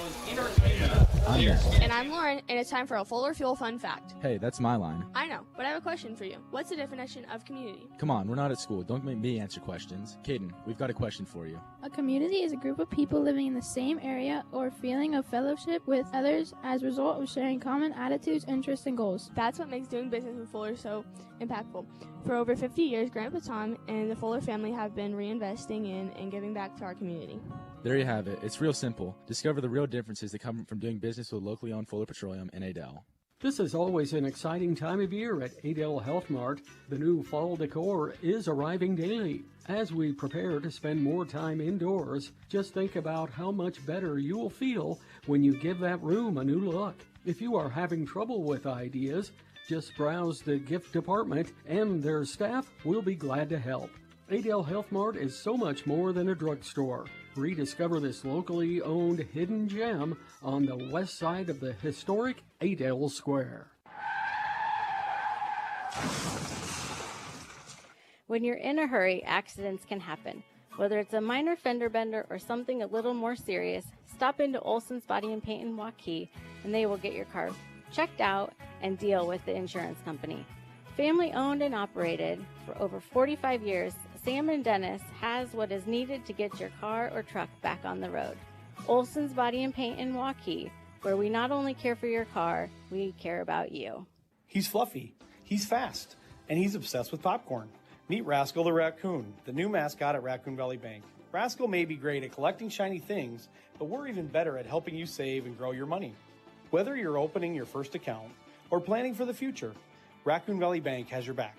Stop by, say hi to Rascal, and let's make banking personal. Raccoon Valley Bank, local, friendly, surprisingly adorable. Member FDIC. For over 80 years, Farm Bureau Financial Services has served the unique needs of the ag industry. As members of your community, they get to know you and your operation, providing coverage for your farm, ranch, machinery, livestock, and so much more. Find out why they're the #1 ag insurer. It's your future. Let's protect it. Call me, your Farm Bureau agent, John Harada, in Adel at 515-993-4266. #1 ag insurer across our 8-state territory, 2020 SNL PNC Group Direct Written Premium. Since 2008, Optime Life Services has proudly served their neighbors in Dallas County with the support and services they would want for their own family. As a disability service provider, they're committed to breaking down barriers to help others live life to the fullest. Optime's community-based behavioral health, home health, and rehabilitation services provide comprehensive, compassionate care to Adel and the surrounding Dallas County communities. For more information on services they provide or employment opportunities, please visit OptimeLifeServices.com. Hey, it's Kurt from Archer Home Center, where you'll score big savings on appliances, flooring, TVs, and mattresses. And we're home with a price match. If you find a better price at a different store, we'll match it so you never lose. With our full-service team ready on site, you will always be a winner. Serving our customers is what we do best, and you will never strike out with Archer Home Center on your team. Match anyone's price, beat anybody's service. Archer Home Center. And welcome here to the Olson's Body and Paint halftime show on True Country K107.9. Olson's Body and Paint is a locally owned business in Waukee. Olson's Body and Paint is committed to helping support our ADM community. As here in Adel Tiger Stadium, ADM Tigers have a 21-0 lead over the Denison-Schleswig Monarchs, and kind of slow rolling, getting the game going for this ADM offense as Monarchs started with the ball as they started from their own 20-yard line, had a good positive drive going, and then it ended in a interception. Blaine Grady threw it deep, and it was James Finnegan who was on the receiving end for ADM. So that's how that ended. And then the Tigers got it at their own 33-yard line, and it was a quick strike from Hudson Schultz to Leighton Grolman on the very first play. However, that was called back on a penalty, so that did not count, and ADM ended that possession in a punt. Went back to Denison-Schleswig, started at their own 37-yard line, and then ADM was much better defensively against running back of Cole Kastner for these Monarchs, bottled him up and got them to punt. And then on ADM's second possession, starting from their own 35-yard line, Reed Upstarzik, he's had a great first half here. He led with a 29-yard touchdown run to put the Tigers up 7-0. Then into the second quarter, it was Denison-Schleswig with a punt. ADM turned it over on downs, followed by the Monarchs also turning it over on downs, and then ADM had it from their own 37-yard line. Reed Upstarzik scores his second of the game, a 9-yard run by him, And then Denison-Schleswig, another punt, followed by ADM starting on Denison-Schleswig's side of the field.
ADM marching Tigers.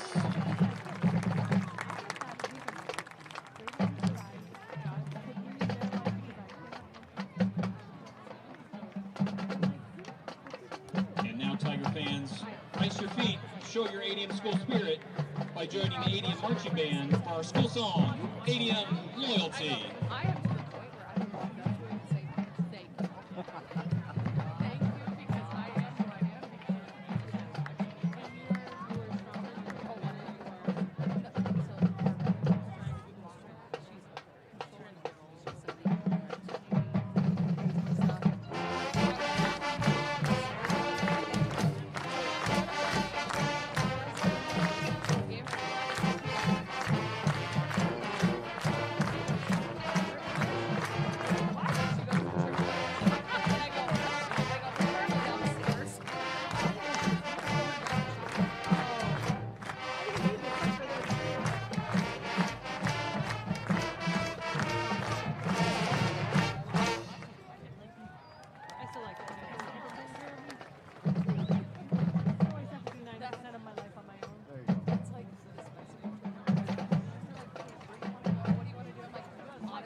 Now, Tiger fans, get ready to turn up the energy as the ADM dance team is taking the field. They're bringing the heat with a dynamic routine to Bow Chicka Wow It, packed with power, precision, and pure Tiger pride. Tonight, we'd also like to take a moment to honor our three amazing seniors who have shown unwavering commitment, leadership, and passion over the past 4 years. Congratulations to Genevieve, Jordan, and Isabel. Tiger fans, let's make some noise and cheer loud for our ADM dance team.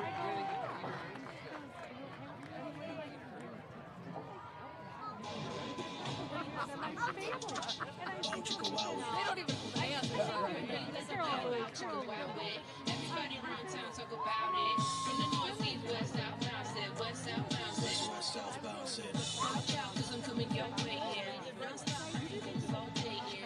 Got the good, so shake it. Good, so shake it. Good, so shake it.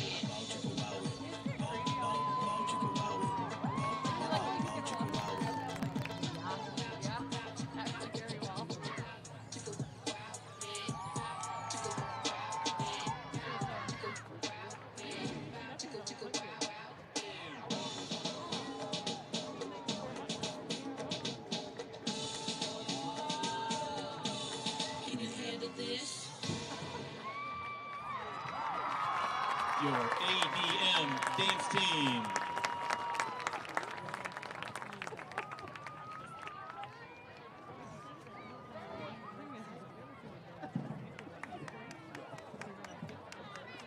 It's now time for the Lincoln Savings Bank Celebrity Field Goal Contest. Lincoln Savings Bank will donate $50 to the ADM Booster Club for each field goal made. All three celebrity kickers tonight are fathers of ADM Senior Tigers. No pressure, dads. Our first kicker is the father of Reese, Brent Stripmatter.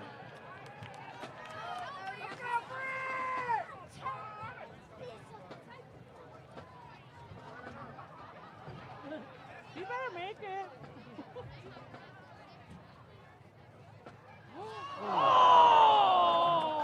Better stick to snapping practice. I never saw it, so. Our second kicker is the father of Leighton, Corey Gerleman.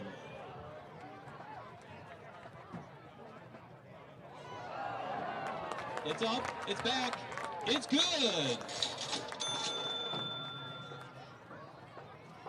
Our final kicker is the father of Reed, Scott Obstarzik.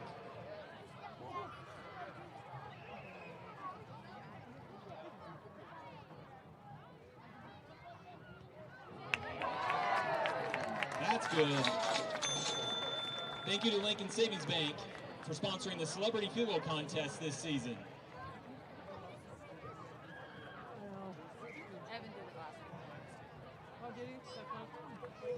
Thank you to the following sponsors for being the ADM Booster Club halftime sponsors. Elite Electric and Utility Contractors, Legacy Outdoors, RJK Builders, and the Tiger Shop by Iconic.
Every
For the Monarchs, number 7, Christopher Castro.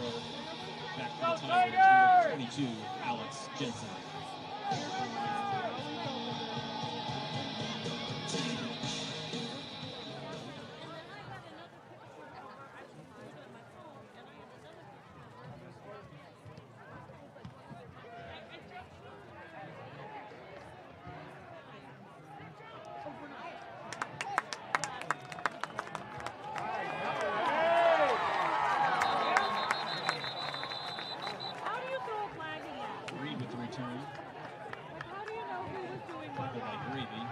Flags on the play.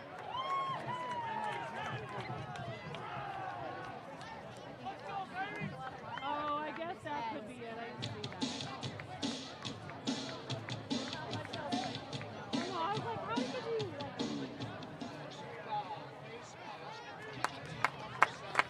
Did you see you saw it?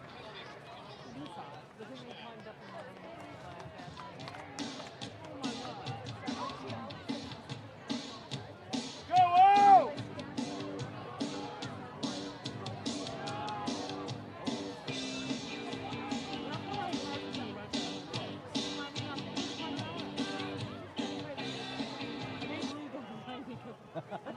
oh my god. I'd be worried they'd be taking down everybody behind me. And then when I was going down, you go down backwards and looking. So then I had to look at the ground. So Mark, right when it got to the point where I would stand up and then just go down there. Starzik with the carry. Like, Mark, you got to stand there. Tackle by Castle. When I come up, I got to come real slow. Chance to rest. Right. And then, like you mentioned, the bigger thing is, you don't want them to risk a potential injury and be out in the bigger games that are coming. So Stork, left-handed throw here. Nice job to Kleesner. A lot of the rest of the personnel, the starters right now for ADM. So good positive yards. Only needed one, but He got it down to about the 16-yard line, so they're 12, in the Brad Fuller Enterprises International Incorporated red zone. Oh, there you go. And we apologize if you're trying to listen on YouTube. We're apparently not there again. So we'll Let's see what we can do to fix that. So Starzik just forcing his way forward for an 8 or 9 yard gain. Yep, Starzik, man, what a game he is producing here tonight. Yeah, and like you mentioned, got 9 of them. If you're watching on YouTube, thanks for joining us. We just got back to you with the audio. I have no idea how or why that happened. Going to be up Starzik again, and he's just following blockers, and he's into the end zone for his 4th touchdown of the night. Wow. So Starzik, 7-yard touchdown run. He really hurt his yards per carry average on the game in that last drive. He was at about 10 yards a carry, and I think he had a couple that were less than that, but that last one was a nice long run, so he might have boosted it back up a little bit there. Just a whale of a game for young Mr. Obstarzik tonight. Yeah, all four touchdowns here for the Tigers belong to number 0 in the red and black, and Simons adds the extra point, so it is 28-0 ADM. And it's exactly what we talked about. You know, the Tigers getting that touchdown before the half and getting the ball back. That's the kind of momentum swing you want to see. Yes. And Stork doing a good job showing some ability as the second string quarterback to come in and get this offense moving and have it work to move the ball down the field and score. Yeah, no, that was a good drive by him, and so now Simons will line things up to kick it off, and the Monarchs will have an opportunity here to try to respond.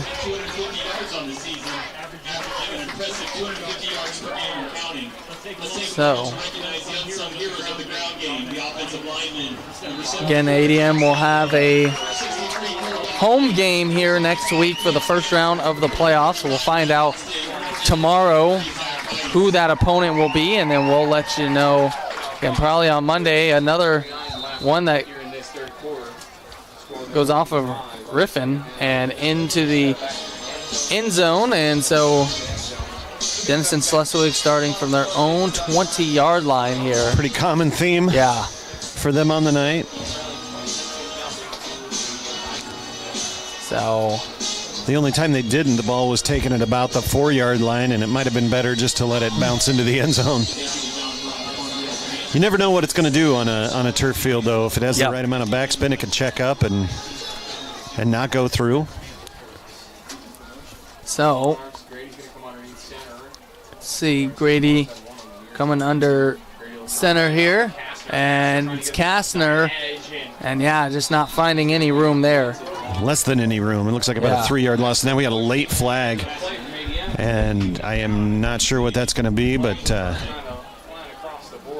so it was after the play for sure.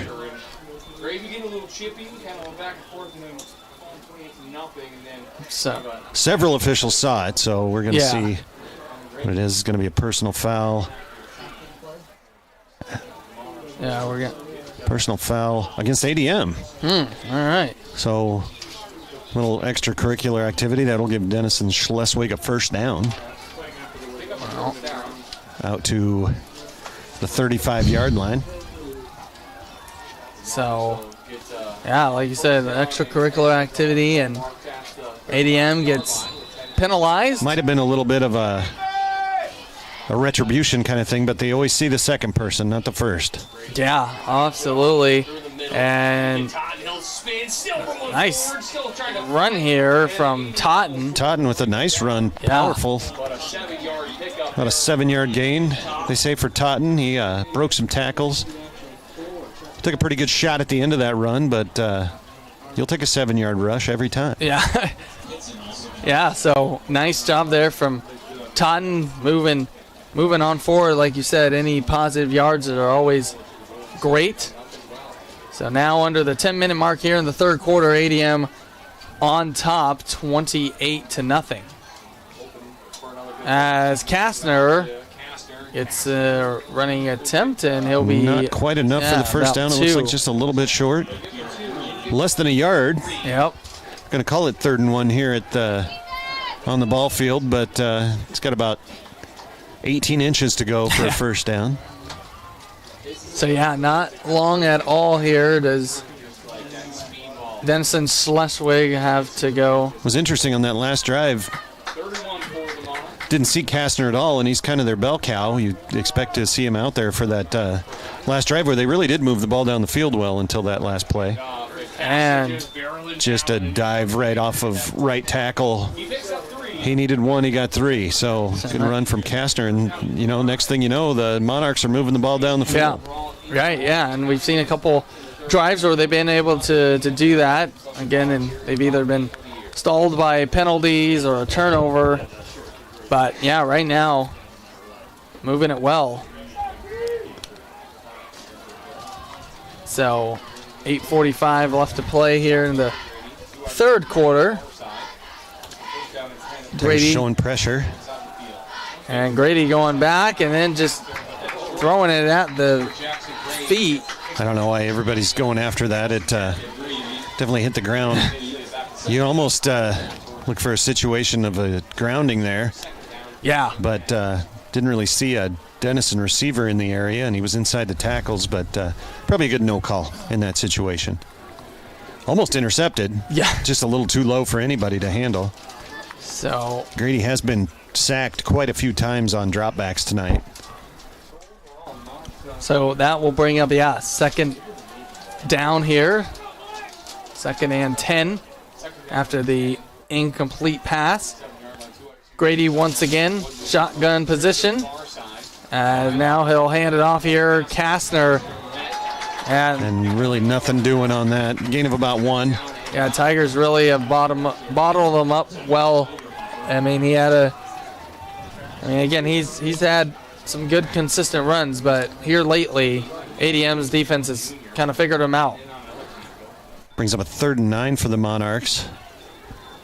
And these have been situations that haven't gone the Monarchs' way very much tonight when they've had to drop back and wait for receivers to work themselves open. They just haven't had a lot of time for Grady to be able to do anything with it.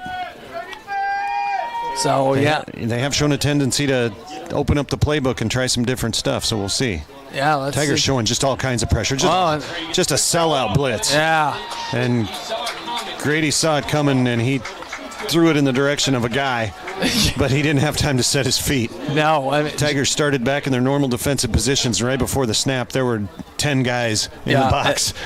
And if he would have had an ability to do a hard count, he probably would have got us for 5 yards. I feel like they think they're close enough to midfield here that they are going to go for it on 4th and 9. Yeah. Well, wouldn't be surprised to see pressure be brought again by the Tigers here. Maybe not that much. So, Grady in the offense here on 4th and 9, and they will go for it, and that's going to be incomplete. Good defense there from ADM, so it'll be a turnover on downs. Still good pressure and hands up in the air in the passing lanes, and Grady probably fortunate to get that ball away and just no chance for the receiver to catch it. So the Tigers will take over again in pretty good field position. Yep. At the Monarch 48-yard line. Yeah, so, and again, if they score another touchdown, then the 35-point rule would be in effect, as they are up 28-0 right now. And again, Daniel Stork in there, and he hands it off. This is Alex Jensen. Jensen, a stiff arm, and then a flag. Yeah, flag from all the way back from the back. Yeah, judge. that was majestically launched. Yeah, that was nice throw. Yeah, he's moving it a little bit. Didn't quite get it to where he wanted to. Kind of interested to see what this is. What he thinks he saw. Yeah, I'm not. Doesn't look like it's going to be against ADM. Yeah, holding say call. Holding. Unusual to see the back judge call that, so it must have been blatant. Oh, have penalty number 6 here for Tigers, and kind of a big night penalty-wise for the Tigers. Unusually so, I would say. I would agree. Obviously, area that head coach Doug Winkowicz will want to clean up before playoffs begin next week. Well, you're 100% right about that. So now it's 1st and 18 here, and Jensen gets 1. Yeah, that won't get it done. No. Still got about 17 to go. Nice job on the math there. Yeah, when it was 18, I can do 1. That's fair. That's simple enough. I can subtract 1 from a number almost every time. Yeah, no, I believe you on that. So 2nd and 17 now. Stork rolling to his left, and he'll heave it down there in the direction of Kleesner. And good coverage by the Monarchs on that. Kleesner not really open. I don't think Stork got everything on that ball that he wanted to. But a 3rd and very long for the Tigers now. Yeah, so 28-0 is our score. ADM with the lead, and 3rd and 17 here. And so Stork now just pitches it, and nice job getting close to the first down. Yeah, almost to the point where that's Corbin Dahl. Corbin Dahl with a real nice run on the little end around.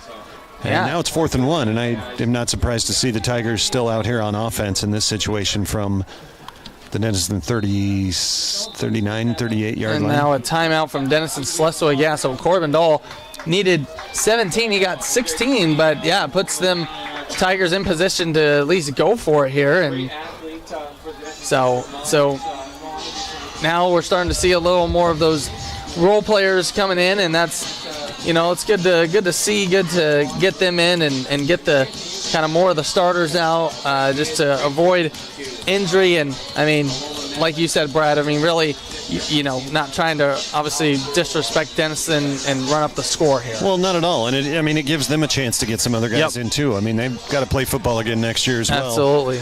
And any live game action you can get at the varsity level is good action. They do have a player down in their timeout huddle being stretched out. He doesn't have to come out of the game because they didn't stop the game for that injury, but it does make you wonder. That's Nemitz. Oh, okay. And he's back up, shaking his right leg a little bit, but he seems to be okay. So 4th and 1 here. Daniel Stork. And, Jensen runs over a man. Just trucked a fella. Yeah. Alex Jensen. What a strong run. Yeah, Morgan Wood, number 8. Okay. For Denison is not going to want to watch that on film. Yeah. So that was a gain of 13 there from. I mean, he already had the first down, but right. You never want that to be one of your highlights on film. No, not at all. So fresh set of downs here, and Jensen kind of got bottled up that time. Yeah, good penetration. Number 55 for the Monarchs. That is Stephen Ayala Jr. Nice job. Yes. I said it right, Ayala. Yeah, you got it. So Steve Ayala's kid out there having himself a good play. So at 2nd and 8 after the 2-yard gain. Continues here with the run with Jensen. It's up a few more. Going to make it about a 3rd and 4, I think. 3rd and 5.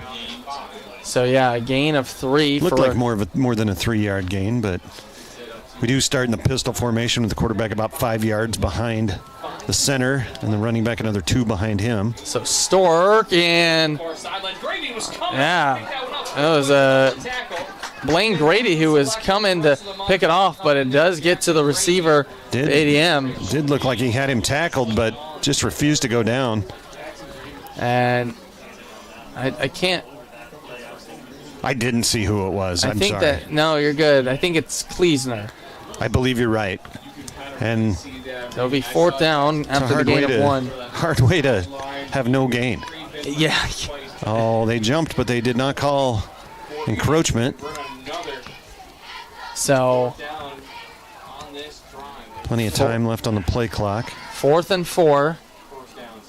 And Stork Jensen using the speed, and Jensen, I mean, definitely got the first down. And without a doubt. Yeah. And now, that puts them inside. The Brad Fuller Enterprises International Incorporated Red Zone, they actually were in it, and I wasn't going to say it again because it's kind of getting old, but I think people are getting tired of hearing it. Fair. But you know what? I'm in now. I'm in all 100%. So puts them down at about the 5-yard line, so first and goal from the 5 for the Tigers here. 15-yard run from Jensen. As that looks like Jensen maybe gained a yard. That was Corbin Dahl, actually. Oh, Corbin Dahl, okay. Tried that end-around play again, a little faster developing that time. So, yeah, now we're under the 4-minute mark here in the third quarter. Tigers on top 28-0. And Stork, here is Jensen running hard to the left, and he'll be tackled shy. And gets about a yard, About another yard gain. Well, actually, looks like he got it back to the line of scrimmage. It's still going to be 3rd and goal from the 4-yard line. So, ADM probably, obviously, just going to keep it on the ground here. And they will. And the Monarchs, good penetration on that. The defensive line selling out. And through there, maybe gained a yard on the play, so now we're 4th and goal from the 3. So, yeah, ADM. Aiden Egling. And I take that back when I said Ayala's name earlier. He's not Ayala Jr. He is a junior. Okay. Gotcha. Yeah. Okay. Okay. That's an embarrassing moment there. Well, at least you own up to it. He's got another year to play. That's what that means. I gotcha. All right. And now is every timeout.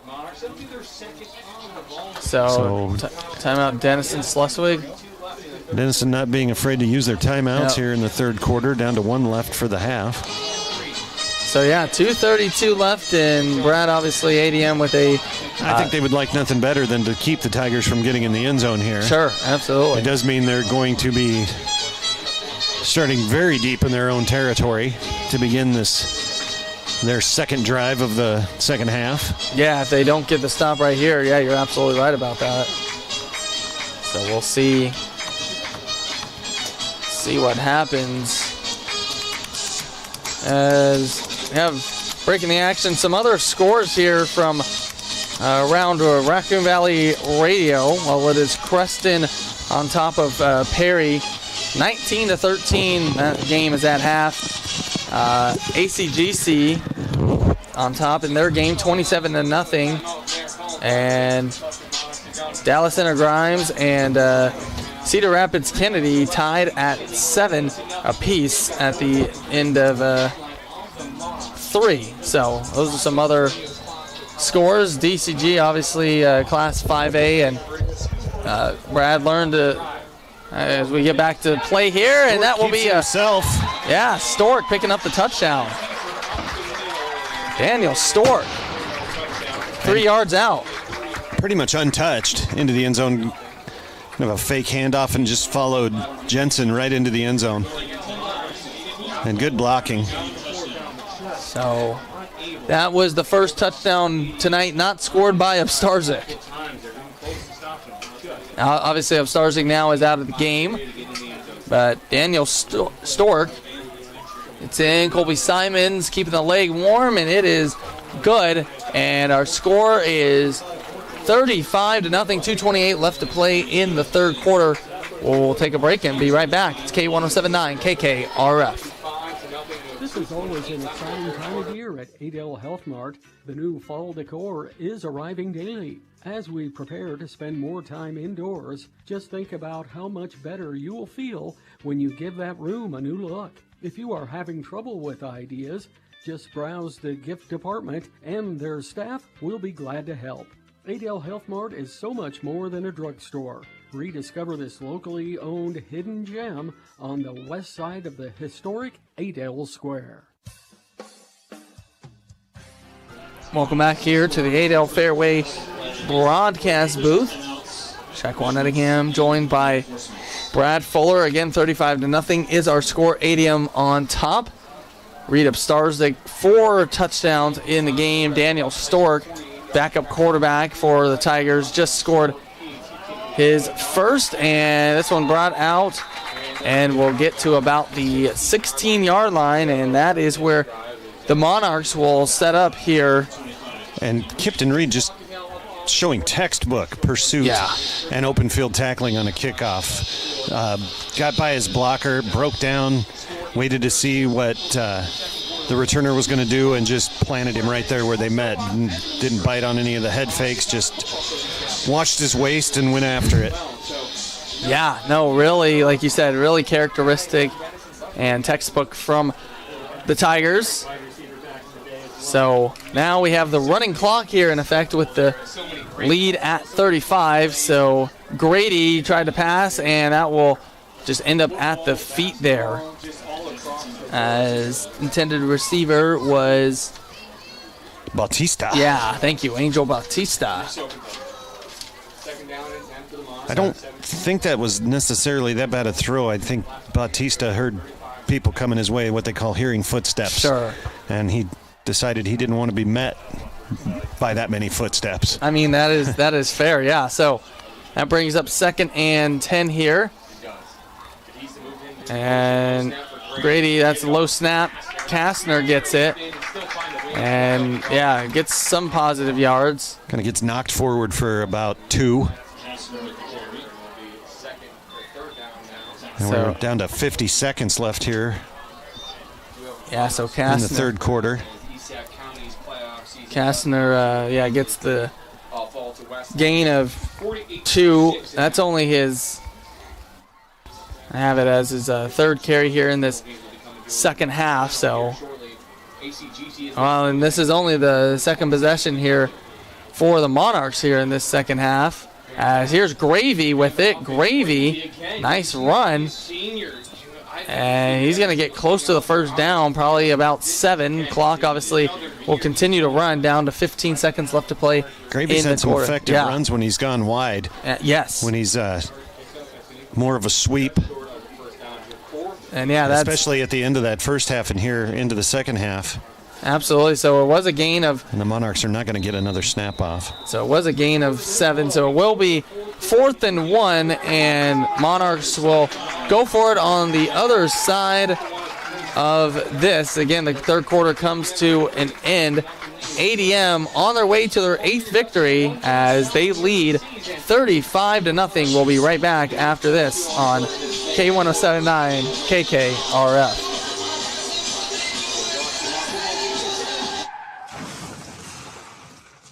When you're in a hurry, accidents can happen. Whether it's a minor fender bender or something a little more serious, stop into Olson's Body and Paint in Waukee, and they will get your car checked out and deal with the insurance company. Family owned and operated for over 45 years, Sam and Dennis has what is needed to get your car or truck back on the road. Olson's Body and Paint in Waukee, where we not only care for your car, we care about you. Hey, it's Kurt from Archer Home Center, where we are a family-owned appliance, flooring, TV, and mattress store located in Adel since 1986, and we make it our mission to provide you with quality service that you won't receive from our competitors. Archer Home Center is an authorized dealer of such brands as GE, Mohawk, Serta, and more. We have what you need when you need it. For more information, stop on in or check out our website at www.archerhomecenter.com. Archer Home Center, we're here for you.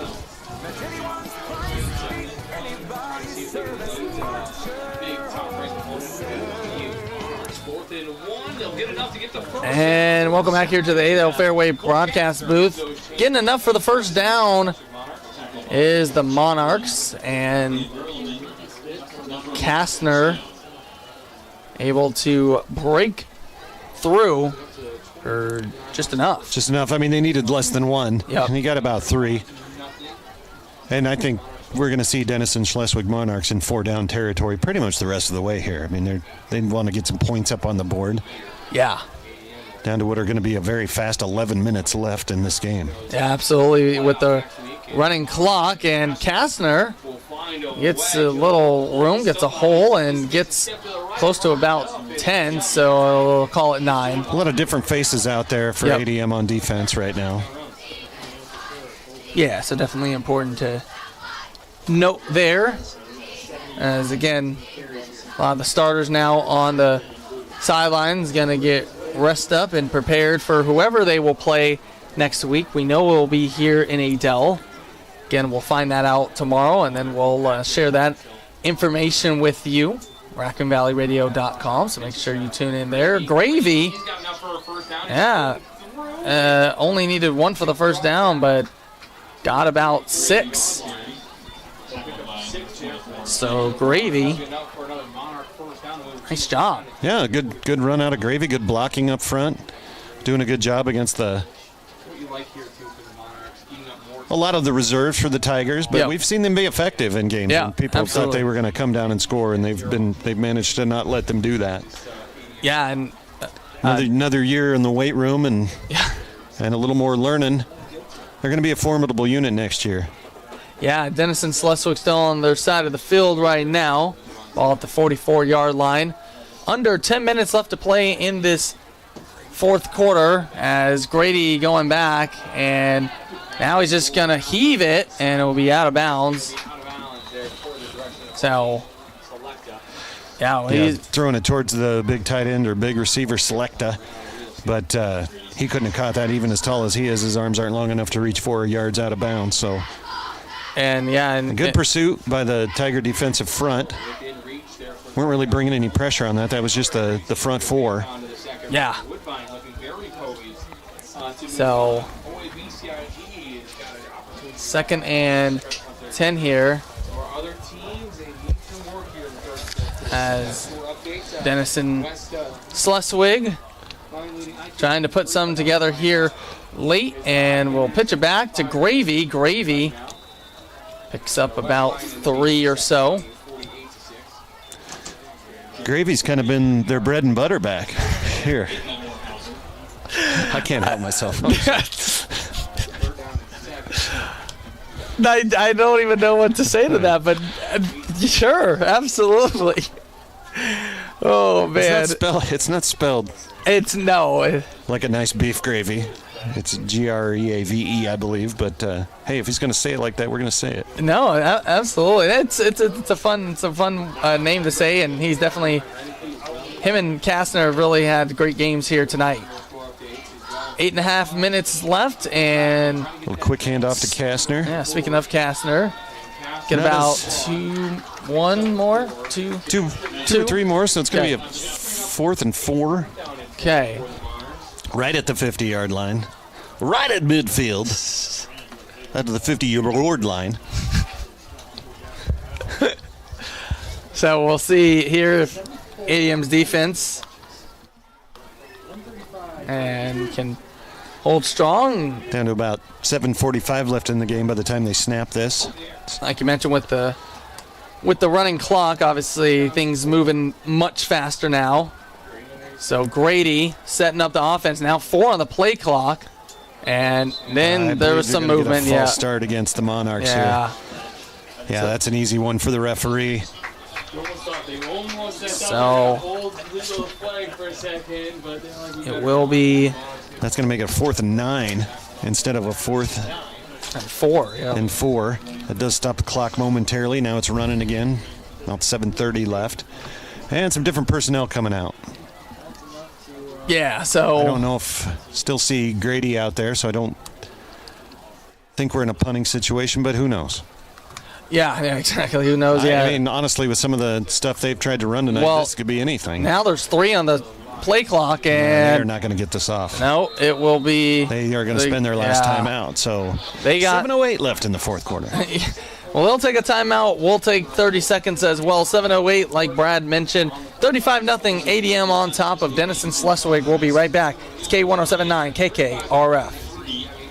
He's fluffy. He's fast. He's very into popcorn. Meet Rascal the Raccoon, the new mascot of Raccoon Valley Bank. He's made himself at home in every branch, stealing snacks, giving hugs, and reminding us all that saving can be fun. Come say hi to Rascal and see why Raccoon Valley Bank is the friendliest bank in town. Popcorn Fridays, community events, and a team that treats you like family. Stop in today and save smarter, the Rascal way. Member FDIC. Welcome back here to the ADL Fairway broadcast booth. Check One Ettingham with Brad Fuller as ADM rolling 35-0 in their final regular season game as they will get to 8-1 on the season in the second year of head coach Doug Winkowich, and then they'll get ready for playoffs. Last year, ADM traveled to Spencer, got a big win there, and then lost a close one to Lewis Central. As here is Grady now on 4th and 9, and really nobody expecting that pass. A little bit of pressure for the Tigers by Latimer Timmerman, a junior, coming hard off of that right side. Okay. And I think Grady had to get rid of that a little sooner than he wanted to. It was going to be a wide receiver screen. It's still going to be a lot of work to go for a first down, but the Tigers will take over at the Monarch 45-yard line. And now we see, other than Reed Starzik, see a lot of new faces out there. Yeah. Well, no, I mean, there's still, I think, the normal offensive line. A lot of different guys maybe at the skills positions, but and hats off to the offensive line. I mean, Reed Starzik having a great game, but he doesn't do that without great blocking. Absolutely, and Starzik, yeah, there he goes. Speaking to existence of Starzik, Grayson, he got a guy on him who catches up to him. But not before he is down to the 9-yard line, 8-yard line. So deep into the Brad Fuller Enterprises International Incorporated red zone. We were at their 45 to the 9. I'm letting Shaquan do the math right now. Yeah, thank you. So about a 437. 37 yards. Thank you. That's exactly what I had figured out in my head. So good job. I appreciate that. Took me a minute. So nice run there from Reed Starzik. And, yeah, puts him in the red zone. And Starzik escapes the tackle. Wow. A tackle and goes in for his 5th touchdown. Yeah, 5th. Of the night. Wow. Reed Starzik. What a game. Yeah, hats off to the young man. Yeah. And I don't know where that puts him in the pantheon of Tiger running back touchdowns in a game, but it's got to be at least inside the top 10, you would think. Yeah, I would. That's a lot of rushing touchdowns in one game. Yeah, this is quite the performance. So ADM, 5:32 left to play. Simons will come on for the extra point. Uglum will be the holder. High snap, and then, yeah, so Uglum gonna just throw it, and they still get it to go. So 2 points. That's just when everything's going your way. Yep. And that was snap. Uglum kind of took it off his helmet. Karsten Oberhofer. Right. He's got the big man touchdown. So there you go. 2-point conversion is good. And, yeah, like you said, when things are going right, they're going right. ADM leading 43-0. 5:32 left to play. And, yeah, so, you know, and then give, obviously, you know, give Denison-Schleswig credit, especially in that first half. They were sticking with the Tigers. And they really were. Yeah. Like I said, just some mistakes, some penalties. They had some good drives going, and that kind of just stalled things. And then, yeah, Reed Starzik, though, on the other side. What a game. 5 touchdowns. Yeah, a little hard slogging it on the first drive, second drive of the game. But after that, he's really had his way. And I think that's our offensive line just starting to assert their dominance. And he's been perfectly willing to take yes for an answer when holes are there. Absolutely. So Simon, there's plenty of individual effort on his part as well. Yes. But he's had amazing lanes to start his runs into. And that last run was about a 5-yard gain, and a young man had him around the ankles, and he just stepped out of that ankle tackle and willed his way into the end zone. Yeah, that was pretty impressive there. So Starzik having a great game. And so now Blaine Grady come back. Looks like all the starters are out there for the Monarchs still. 5 touchdown scores right from Starzik. So here we go with. And really no way for the Monarchs to stop the clock here. Absolutely not, as so will be injuries, timeouts, and penalties. and scores. We'll stop the clock, but they can't call any timeouts. And I'm certainly not wishing for anyone to get injured. So they're not exactly in turbo, hurry up mode. Still taking a lot of time on the play clock. Yeah, and Kastner goes for 3 right there. Starting to fill the air. Definitely, like I mentioned, starting to get really chilly here. As I have, 51 degrees, feels like 45. And here is Gravy with it. Wrapped up quickly. So about gain of 1 for Gravy. Gravy's had some big runs tonight for the Monarchs, but Tigers did a good job on that particular defensive play to stop him. Down to 4:30 left. 24 seconds left on the play clock, and the Monarchs not exactly showing a lot of hurry up. So letting a lot of time run off the clock between plays. Yeah, absolutely. So now down to 10. And so here's Grady, and almost bobbled the ball was the carrier, as that was Bennett Morehauser. They got some great last names on this. They do, yeah. So Bennett Morehauser. Like they need about 4 for the first down. It's 4th and 4. I do see young Mr. Bautista back deep. Looking like he's going to punt, but you never know with these Monarchs tonight. They did try a fake earlier. Had it not been for offensive pass interference, it was effective. Yeah. I mean, they had to cheat to do it, but still. This time, Bautista. Boy, he was very deliberate with that. Oh. Good piece of magic by the Tigers. Takes a very positive Monarch bounce. Yeah, it does. I don't know who that was. That pretty much did the splits ducking to get out of the way of that. Yeah, that was a nice job from the Tigers to avoid. And they'll take over now. I think that might have been number 29, Augie Young. Okay. A senior. He did a great job of getting out of the way of that.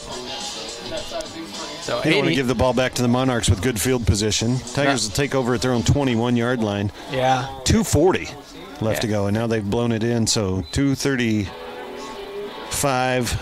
Yeah, just with the running clock, it's just going to continue to... Surprisingly, the play clock is not running. There now it is, yep. So ADM, a little over 2 minutes away. Again, they'll end the regular season 8-1. Denison-Schleswig will drop to 1-8. Stork is just going to hand it off. Flag flies. All kind of flags. I have to think false start against the Tigers here. So could have been. It will be a false start. Yeah. Oh no, it was the illegal formation. They had 5 players in the backfield, so somebody was on the outside, was supposed to be on the line of scrimmage, and they forgot to check with the official out there.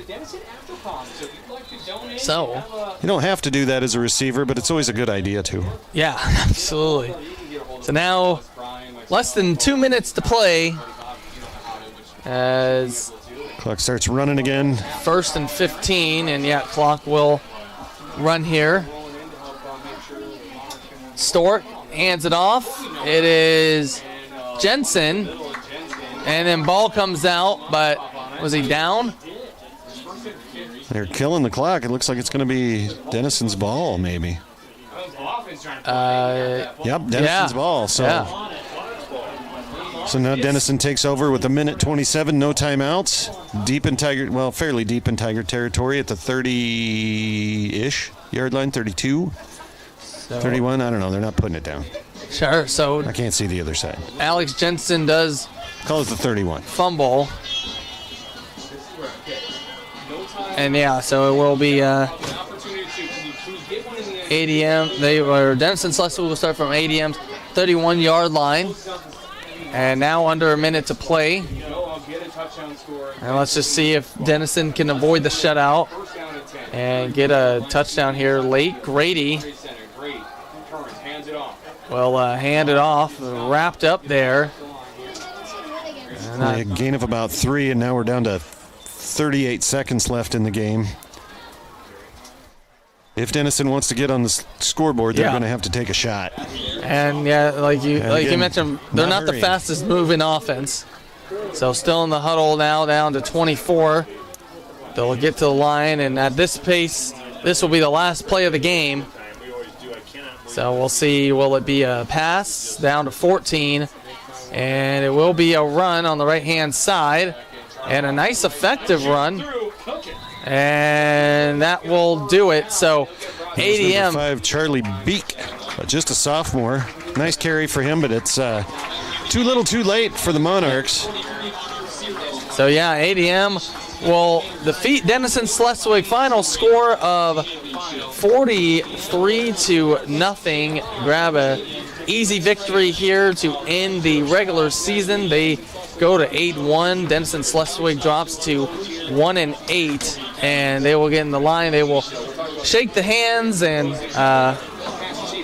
well, Brad, yeah, I mean, just kind of obviously we talked about it's a game that you should win, and it was kind of a little unorthodox of a start, we'll say, for ADM, just in terms of getting off to a slower start. But they turned it on. Reed of Starzig obviously had a big game, so we'll talk about that. But again, another great win, and now you go to the playoffs and hopefully you can make a late run and get to the Unidome. It's that'd be fantastic. Yep. We've been blessed here in the last 4 or 5 years to see quite a bit of that, but Tigers do start slowly, but end up getting to about their season average in points scored a game. Right. I think they've been under it a couple times, but most games they've gone to about 42 and been happy to stay there, 42, 45, something like that. Yep. Games where they probably, had they wanted to, they could have put more points on the board, but no real reason to do that. And hats off for a spirited effort out of this Monarch squad tonight. They gave it everything they had. Yes. Yeah. Unfortunate they have to finish their year with a very talented ADM Tiger team like that. And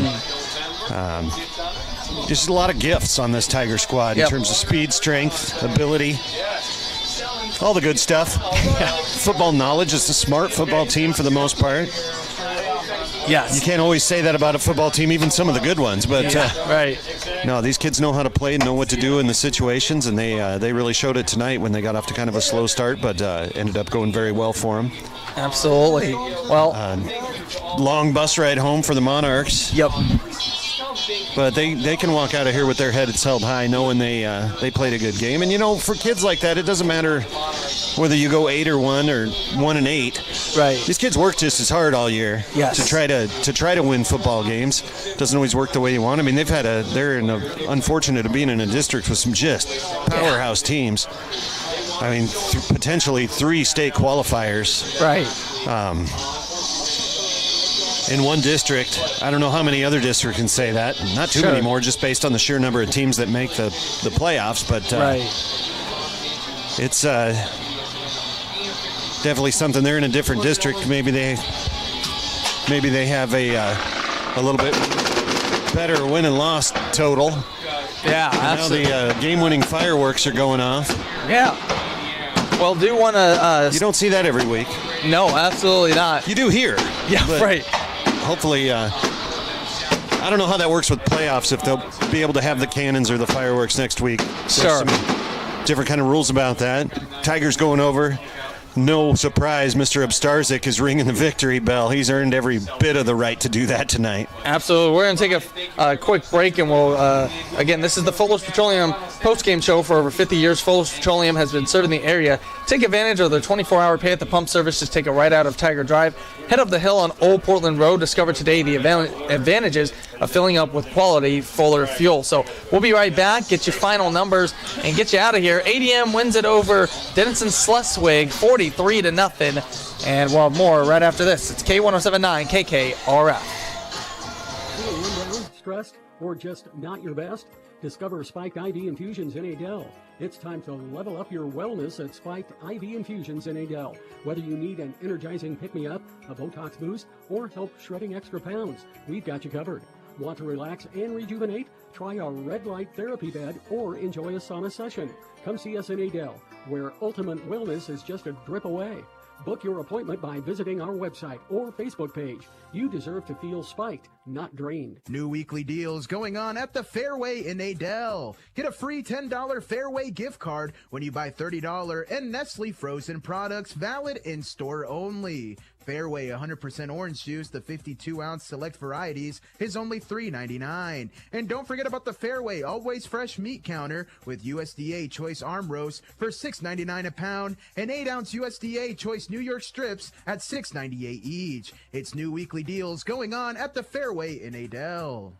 When Rascal the raccoon first wandered into Raccoon Valley Bank, he wasn't looking for a loan. He smelled popcorn. Since then, he's made friends. All right, yeah, we'll go ahead and don't have much stats to get together, so should be a fairly quick but he's also there to help spread smiles, post game. Oh yeah. Go ahead and get through it real fast. Been home at a decent hour. Yeah, right. All right, we'll come back after this. Okay. Hold on. Welcome back here to the Fuller's Petroleum post-game show on K1079 KKRF. ADM winners 43-0 over Denison-Schleswig. 8-1 they finished the regular season as the Monarchs dropped to 1-8 to conclude the year. And yeah, we'll go through kind of the post game here.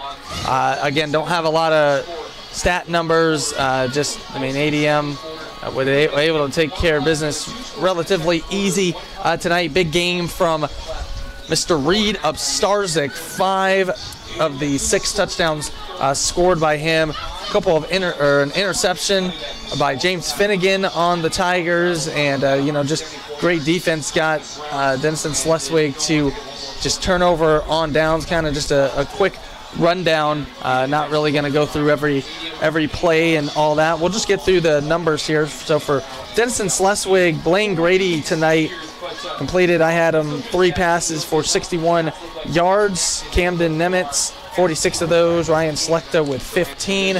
And then they were led rushing-wise by Cole Kastner.